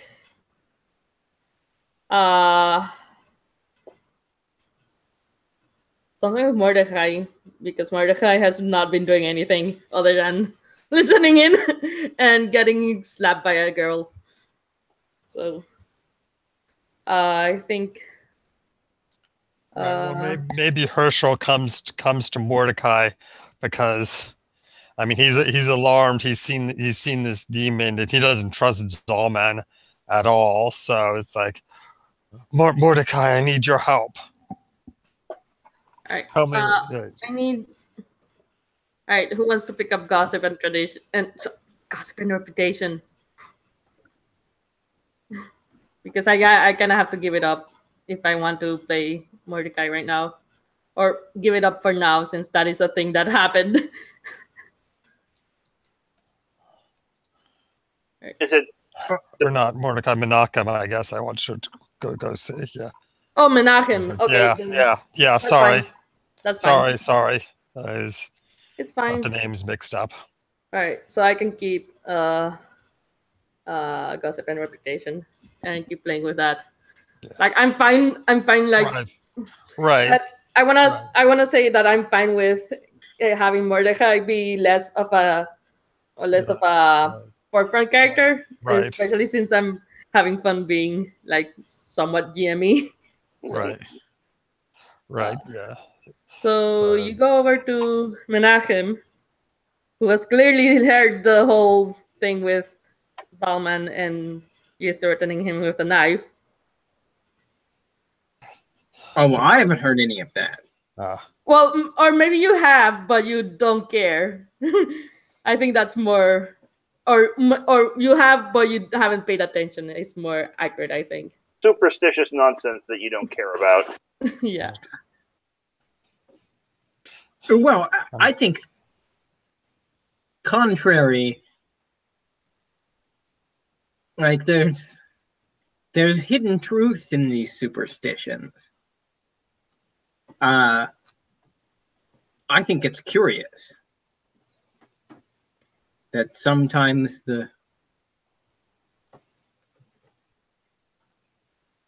even the ramblings of mad brutes can contain the truths.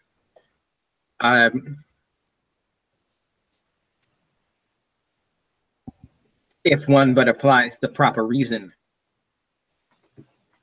to them.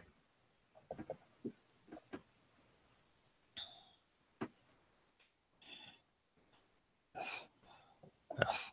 Menachem, you are a very wise man. I mean, I need help. I need to know what to do. I have seen a demon. You've seen a demon? Yes. A demon? Yes. A goat-headed demon. It was on Zalman's shoulder.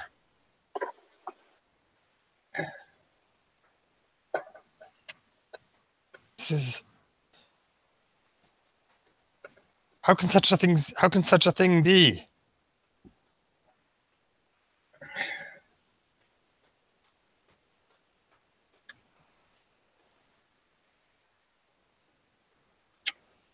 I think Menachem's a little taken aback. Like, he was not expecting to be approached by Herschel. Really. Much less with talk of a demon. Despite what the rumors said, rumors say many things.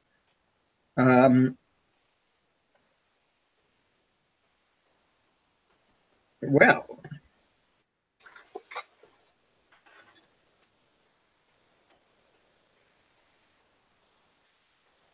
what form, shape did this demon take? You say it had the head of a goat. Yes. Herschel, as you say yes, you feel a slight pressure on your shoulder. You don't see anything.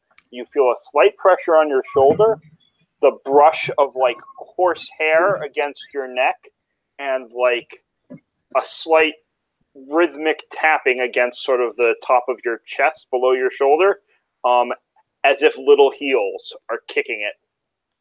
And you hear sort of like vaguely, sweetly melodic whistling. And I think you also hear the whistling, Menachem.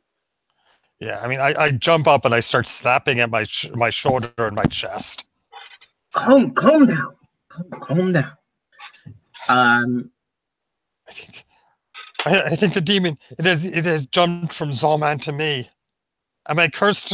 Am I cursed, Menachem? What does one do when cursed with a demon? I think you are a holy man. Please.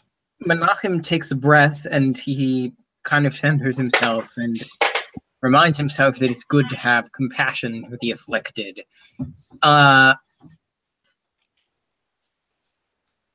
And he says that, well, it is not my area of greatest learning.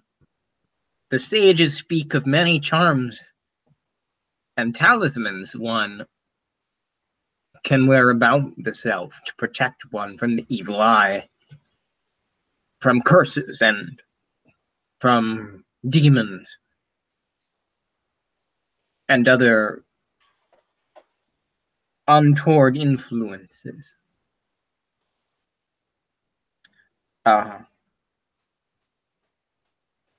Perhaps I can make one of these for you. If you wear a part of the holy book,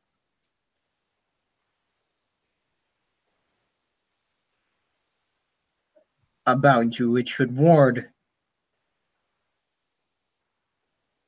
untoward demonic influence. Some of the sages say this. Now, tell me, Herschel, when was the last time you bathed in the mikveh?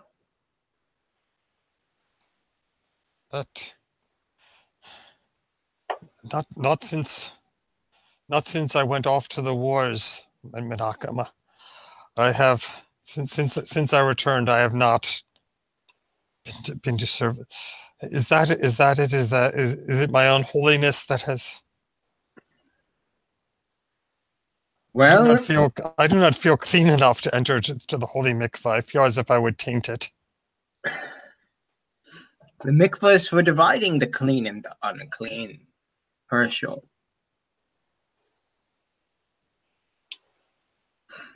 You are one of us. It is your obligation to remain clean and pure. This is our covenant. And when we uphold it, the Lord gives us his blessings. The Lord gives the world his blessing.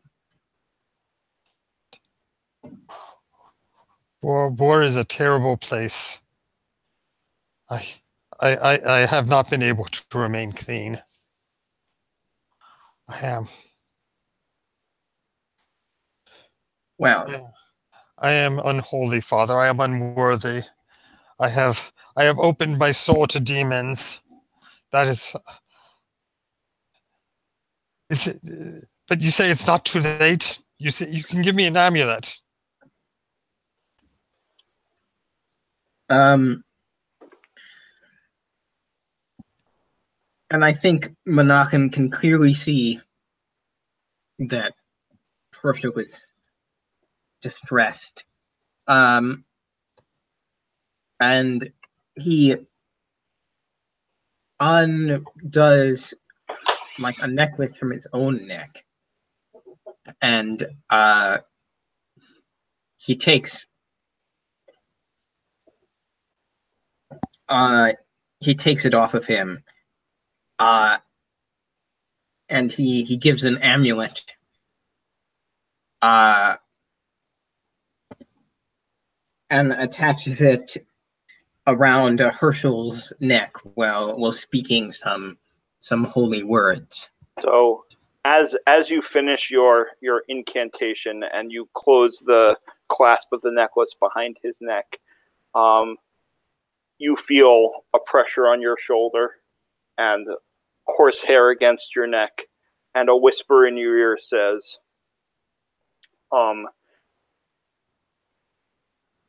burn the placenta of a firstborn black cat and place the ashes in your eyes, and then you will see. And as a scholar, you would know that that's a Talmudic passage that describes how to see demons.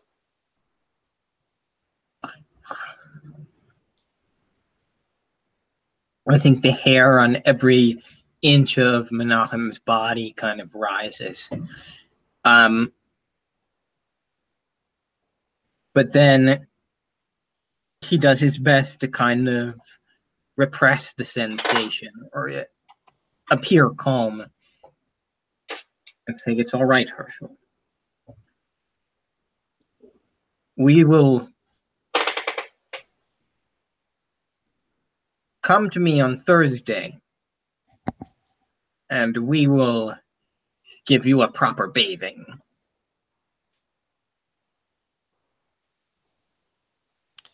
Thank you, Menachem. Thank you. I will not forget this. I grasp his hands and I kiss them. Now go, child. I think that's scene. Yeah. Yeah, I think that scene. I think I might have gotten a token here because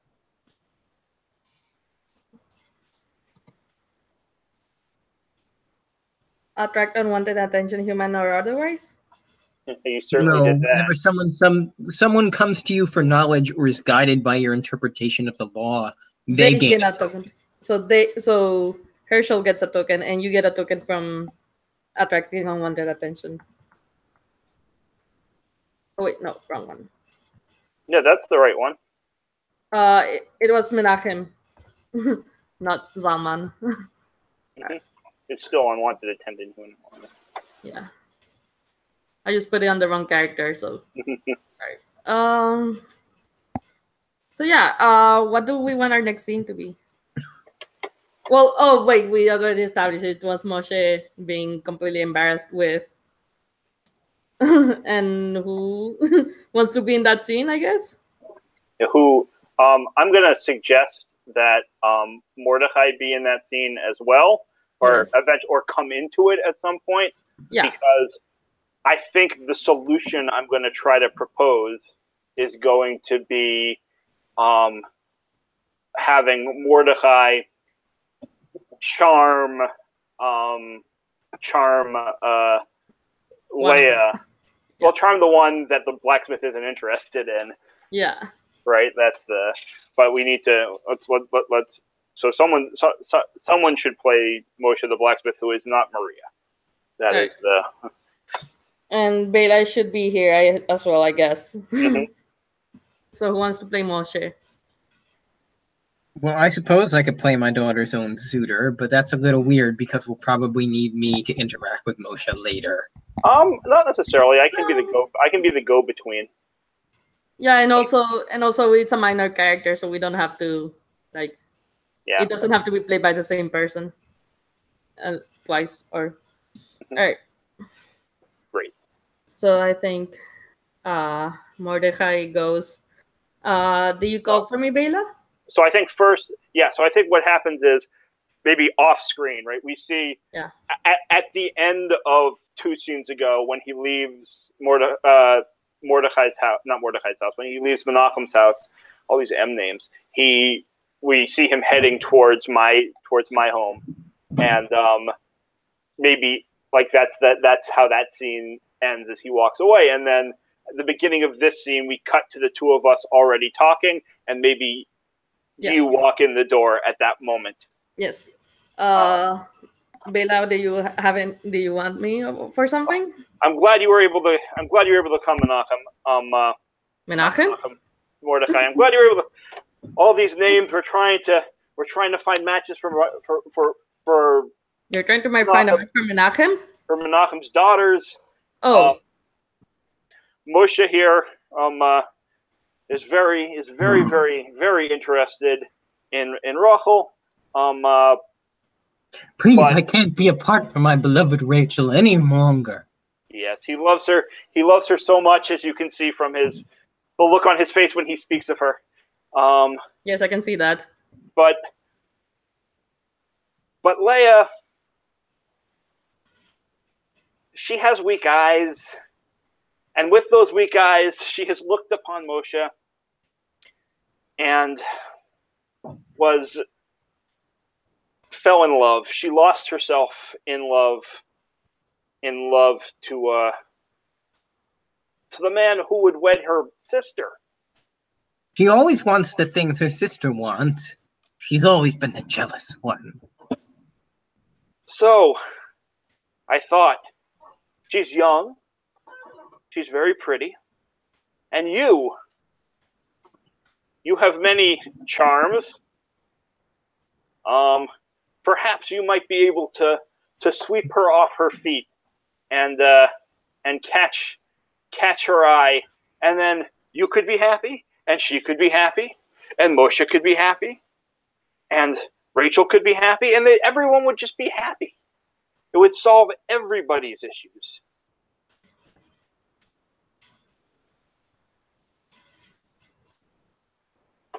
All right. Sure, I'm fine with that. I thought you were upset at me, but that's fine. I can do that. I'm not thrilled with how you approach that woman in the marketplace. But in this situation, that might be the kind of approach that's needed. Please, you must take that vixen off of my back. Sure. Sure, I can do that. They say you have a golden tongue with women. That is that is I suppose I'll take that as a compliment. Am I expected to marry Leia in return? I mean, expected. You'll see if you like her. She'll hopefully, perhaps in your interaction with her and attracting her interest, you'll find that you have some reciprocal interest. Yeah, I find in my experience it is often that way. This isn't Mordecai. This isn't a trick, and I'm not trying to use you. All right. Ron Howard, narrator voice. This is a trick, and he was trying to use her. She was trying to use him. But this is not a trick, and I am not trying to use you. I think that there may be some potential here if you put in some work, and you came to me, and you said you were looking for a young, pretty woman, and Leia is certainly, Rachel is certainly young. Wait, who are we talking about? Leia or Rachel? I'm trying to remember which is which. Rachel is the one that Moshe wants. Yes, Rachel is the one with. Yeah. I think we started out with the other way, and then the biblical story. And then we ended up whipping it back because it's better with the biblical story. But that's fine. I thought I started with the right way, but it's fine. We're the right way now. Okay, good, because that's the way I thought we were the whole time. I think I was the one who made the mistake initially. Anyways, it's fine. So Rachel, Leia. So she's very she's young, and Some might call her pretty. I'll let you judge that for yourself. But I think we can make this work. What do you say? That makes sense. Sure. That what you say is a good deal.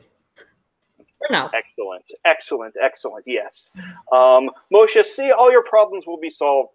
All your problems will be solved.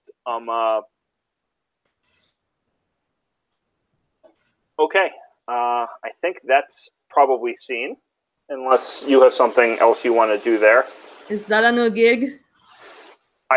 Is that a what? No gig. That's a new gig.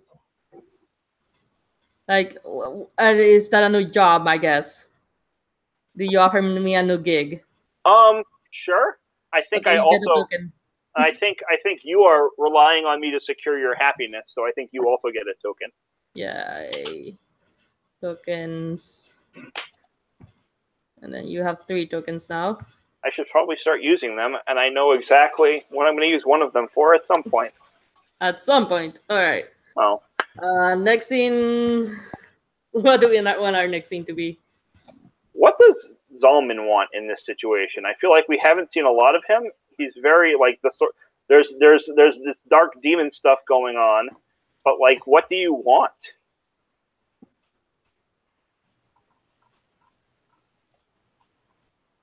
Because I think that happened.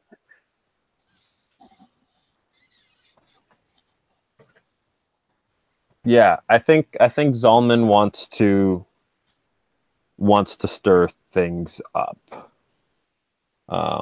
You know, the rumor of you know big people talking about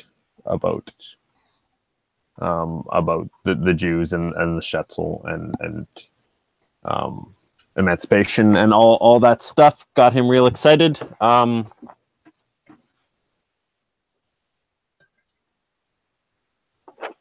So yeah, just stirring things up. He's probably consorting with demons or unseen things, trying to like what happened with Herschel there.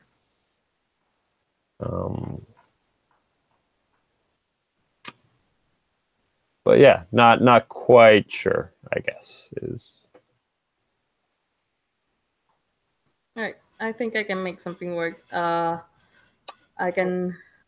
One of my strong moves is to find one of my contacts in an unexpected place, and one of my contacts is a traveling magician. So we can set that up to. I'll set that up in relation to Zalman, if that makes sense.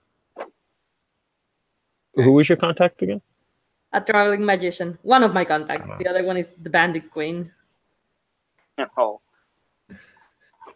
So, I think I'm gonna spend my strong move token, one of my tokens now, to make that strong move. And I think I find the traveling magician who will name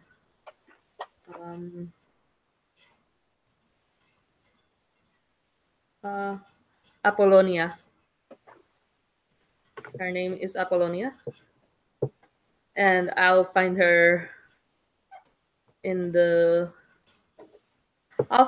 Shuttle, and I'll give away the Goyishe world for now. Because she's Goy. And she might bring some news about what's going on there. So who wants to play the Goyishe world for now? I could take the Goyish world. Alright, cool. And who wants to play Apollonia? All right, I'll take Apollonia. And I think the point is that she's bringing news about what's going on with the Tsar, and then I say, hey, do you want to talk to Salman? So let's start. So I see you in the shuttle, and then I say, Hey, oh, hello, Apollonia. What brings you here to our town? I am traveling to Moscow to consult some rare texts. Royal texts. What do you mean? Some rare text, some books that cannot be found elsewhere. The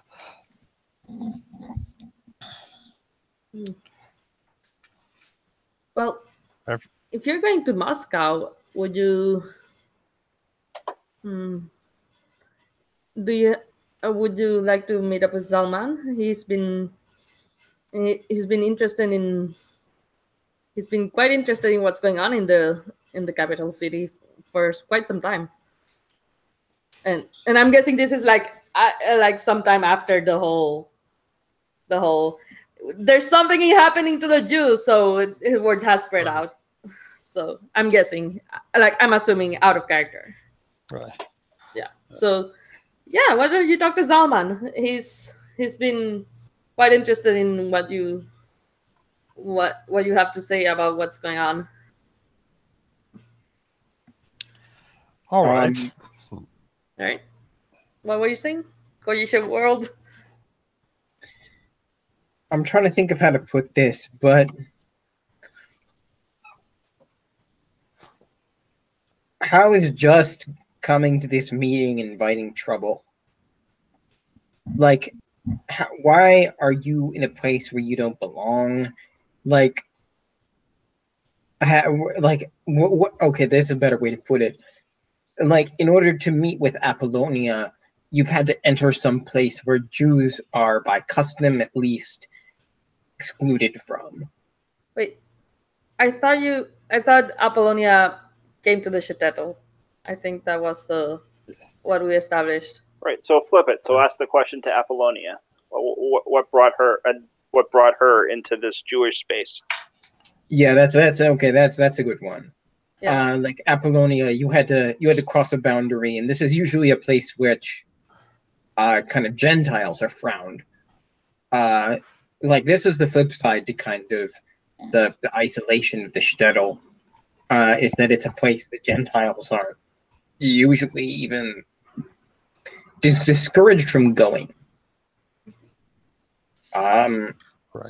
I think I guess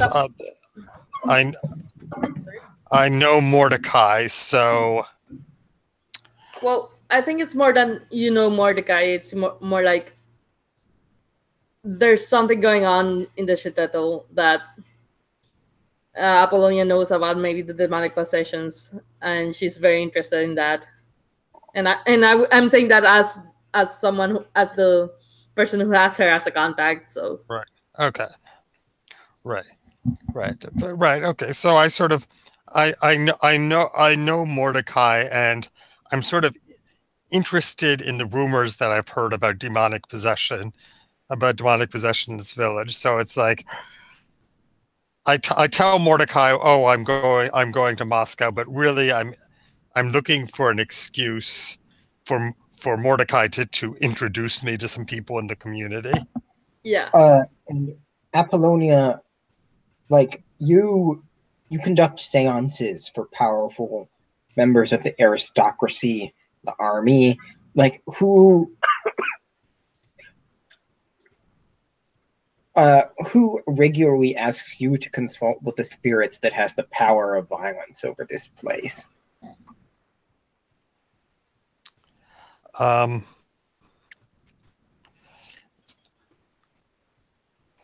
think it might be an army general, for example. Right. That's what I was thinking. Someone in the I don't know quite enough about the Russian system of government, but like there's a general in the army who Perhaps is responsible for keeping order. Oh, and I think also the ritual that Herschel was forced to conduct was his fault. That would make sense. Like he's the reason why Herschel is now haunted by demons. Maybe. Perhaps. Yeah. I mean, I was thinking something. I was thinking something different for Herschel. I think maybe Herschel tried to do a ritual to protect his life, and it went wrong. Like he had to sacrifice somebody. He sacrificed a dying soldier. Is what I was thinking for that.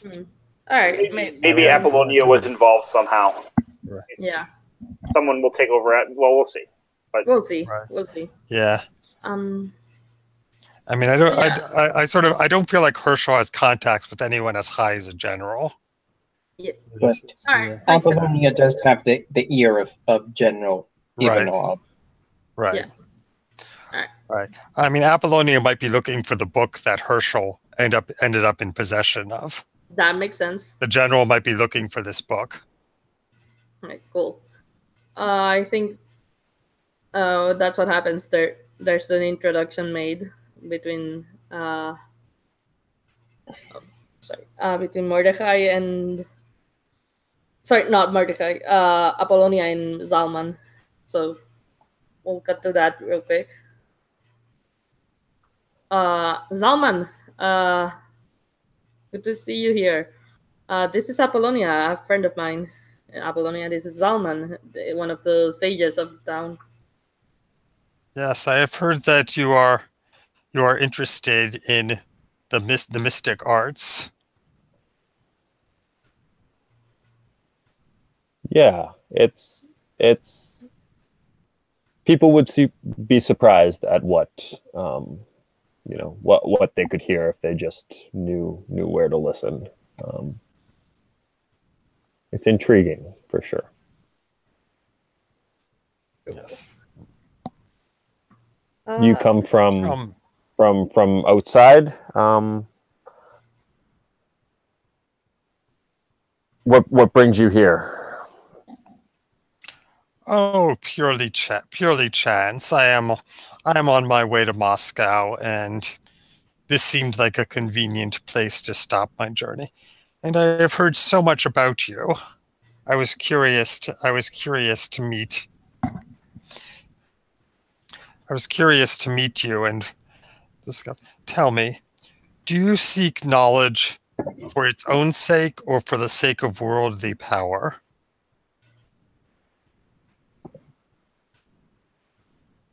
For its own sake.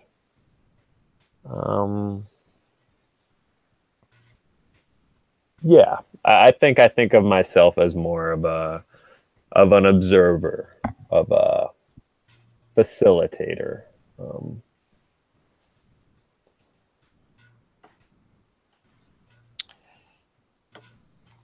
However, Is this really the only purpose of knowledge?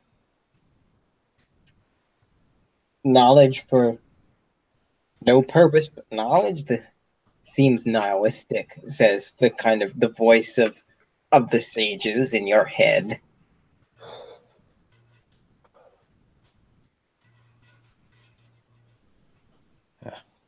Yes, I confess that I am not as pure as you. I have used my arts to provide counsel to those in positions of worldly power.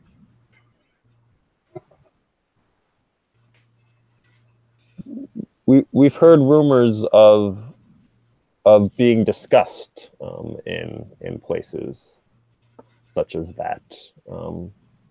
We had an odd messenger. Yes, the Tsar is considering the role of the Jews in this kingdom. That I've heard that as well. If there is anything your community can offer to those in power, it might influence the decision favorably.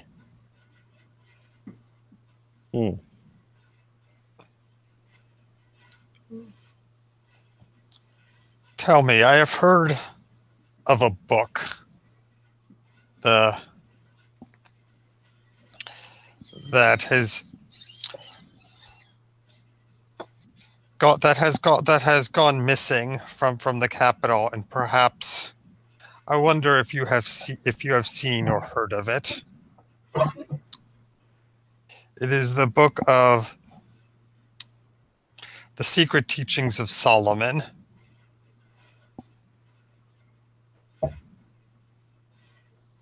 You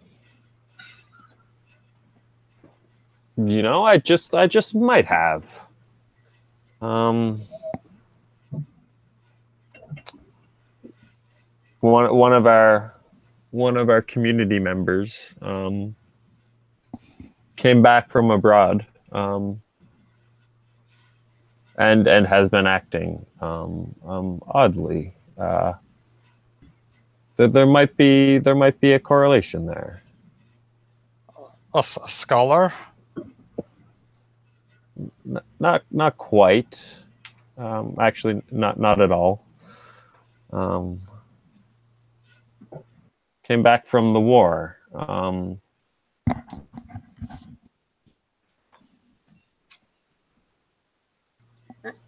He hasn't taken the biggest liking to me lately. So maybe I can guide you to him. But I probably should not accompany you. All right. I think we can cut the scene there. Makes sense. Yeah. I guess the next scene would be Herschel and Apollonia. Okay. Or what do we want to see next? Or do we want to see Mordecai wooing Leia? I'm not sure. What do we want to see?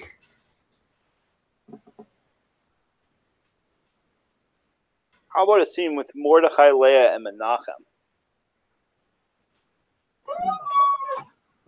Maybe Mordecai knocks on the door, and Leia is sitting. This is, hours later, but still the same day, and Leia is weeping still. And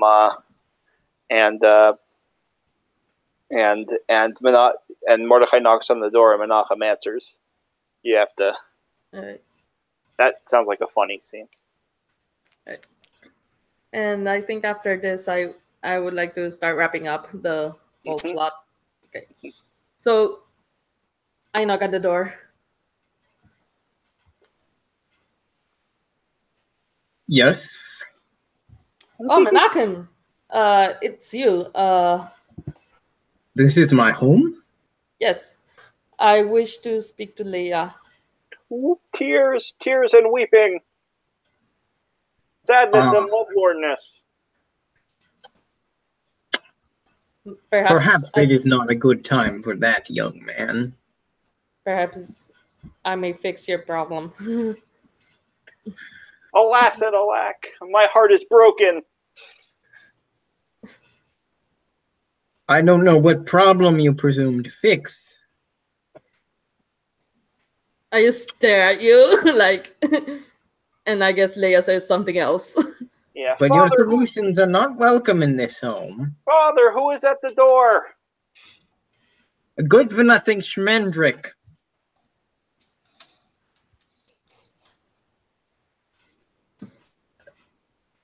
Well, I don't know what to say. How to leave a good family alone. I think I start playing my fiddle, and I take my fiddle out and start playing. Just outside the door. Leia. Just outside. Leia stops crying, and says, "Father, what is that music?"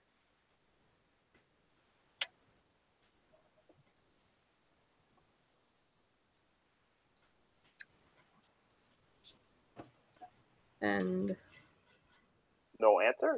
She gets up. The yowlings of a stupor. So she gets up. She gets up and wipes her eyes and walks to the door to see. And you can see she's still upset. Her face is red. She's clearly been crying, but her foot is tapping a little bit to the sound of the music. all right. By the way, I do have to spend a token for this. Diffuse a tense situation with jokes or beauty. Okay. Yeah. So I think the situation is diffused.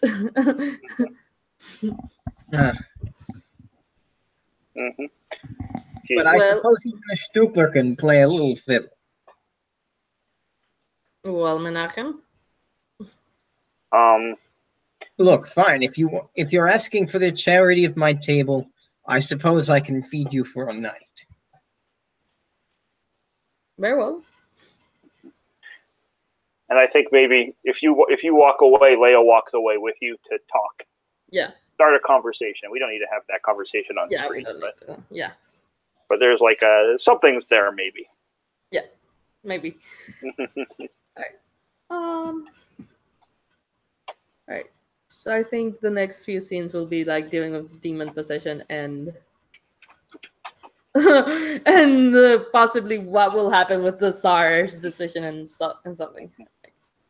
So I'm not sure. Like I'm okay with not having a break because I'm getting tired. I want to get this done as soon as possible.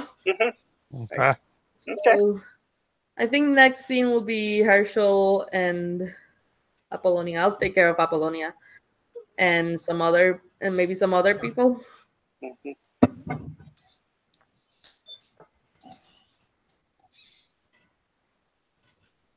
Who wants to go jump in as well?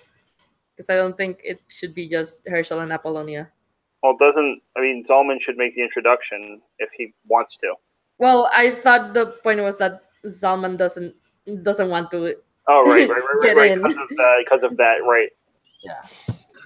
The demons. Yes. All right. So.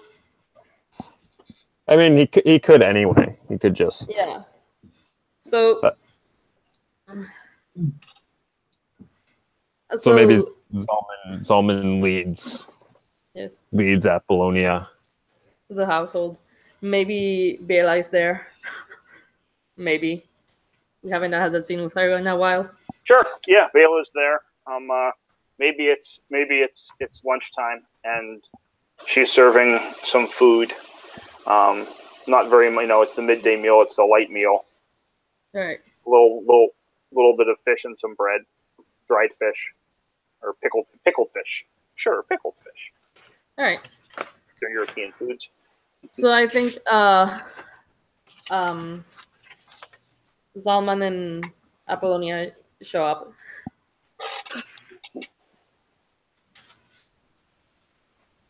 What do you do?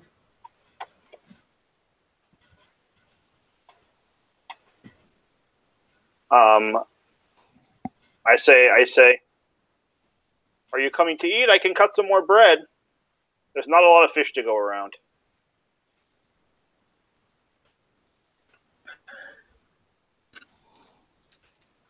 Yeah, that would be appreciated. May we come in?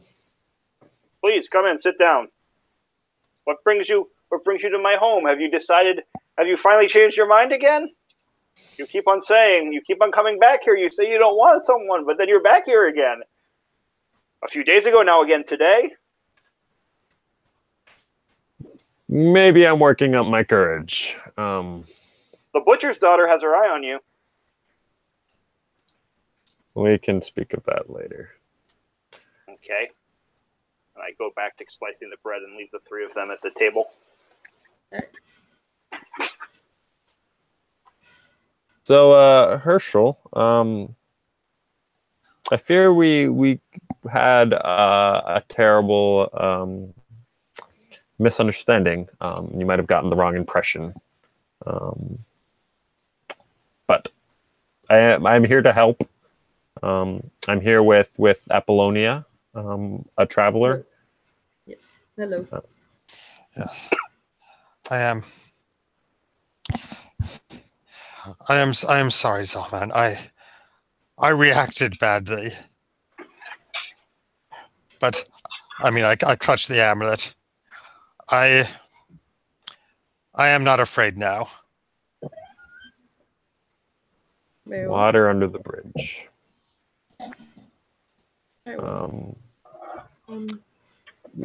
You had mentioned a book to me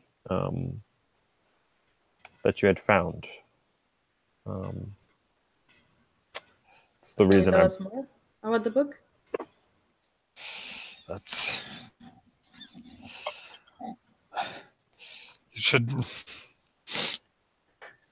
You should not ask about the book. Solomon, it is a terrible, terrible book. It should be destroyed.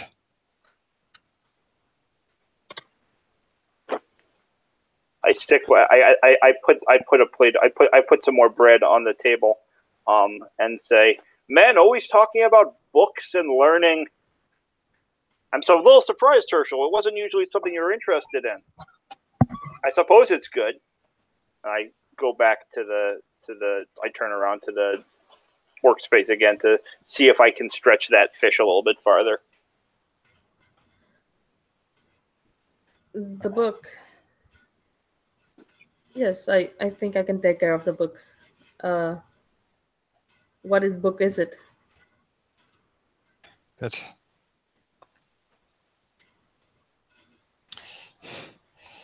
is.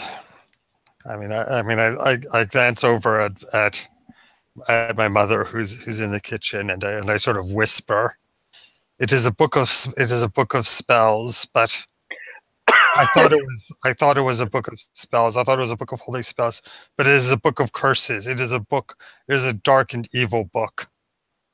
What book is it? I don't. It says something about Solomon, but where do you keep the book now?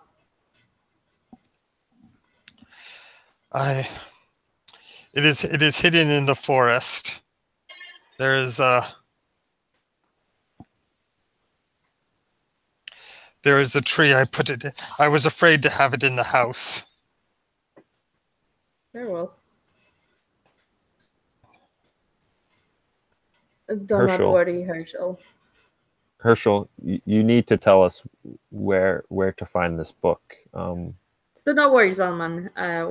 I think that is Herschel. We shall take care of the book shortly.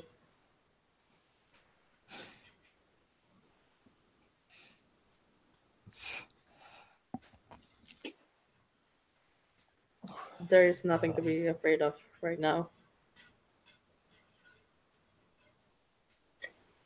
If someone wants to pick up the unseen world here, since I'm in the scene, I probably should have said something sooner. Right. If not, that's fine. It's on the table, right, if anyone's interested. Right. I'm just not. I don't have a lot of ideas for where to go with this scene. That's the problem. Yeah, I think Apollonia gets the whole. She gets the book. She starts leaving after this and goes to find the book. That's all she needed to know. I go.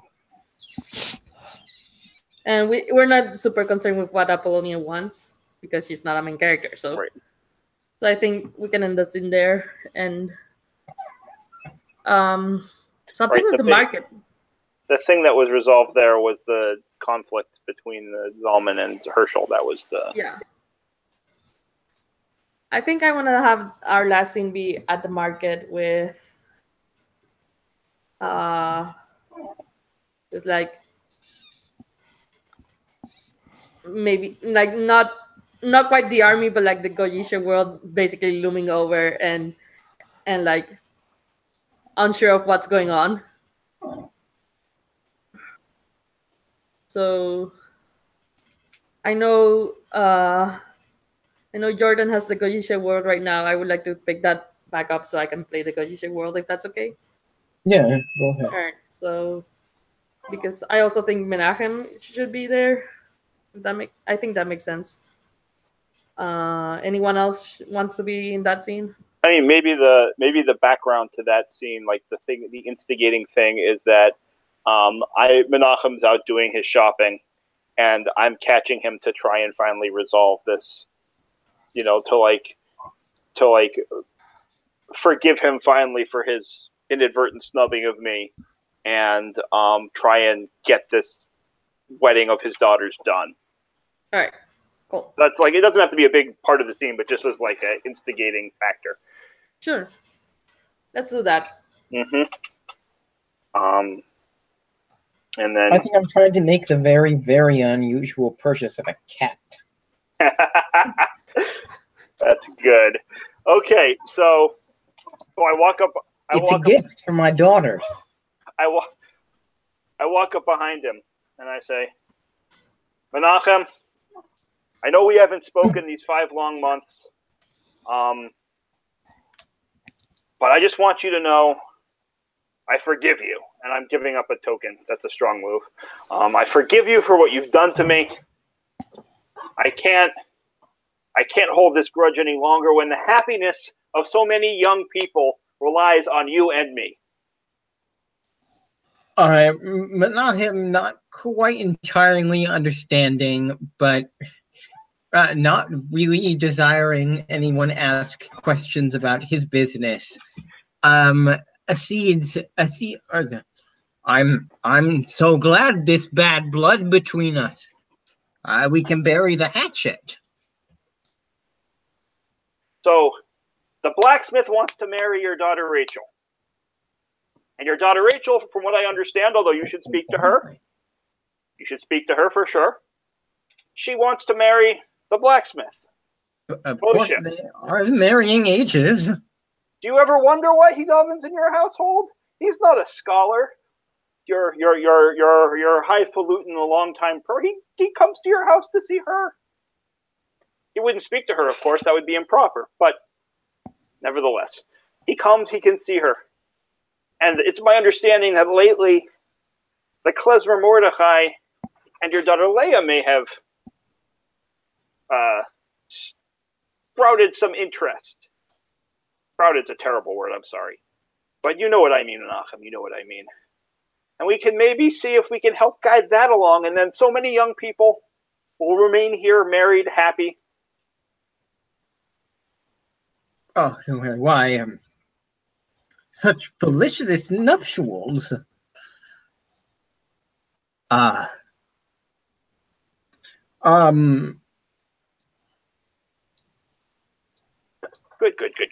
Good.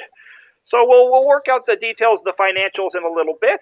I truly knew that this year would be an auspicious one. After all, 1884 does spell out one of the 500 names of God. Indeed, Rabbi. Indeed, yes. Auspicious year for you and your family. Just hope the goyim hold off for a little bit longer, and everyone can have what they're looking for. And this is when the goyim show up, and we'll wrap up here. Mm-hmm. You're not quite sure what they want, but goyim show up. Cliffhanger for the next episode, should it ever occur. Right. Thank you for playing, and thank you for participating. And I will stop the broadcast now.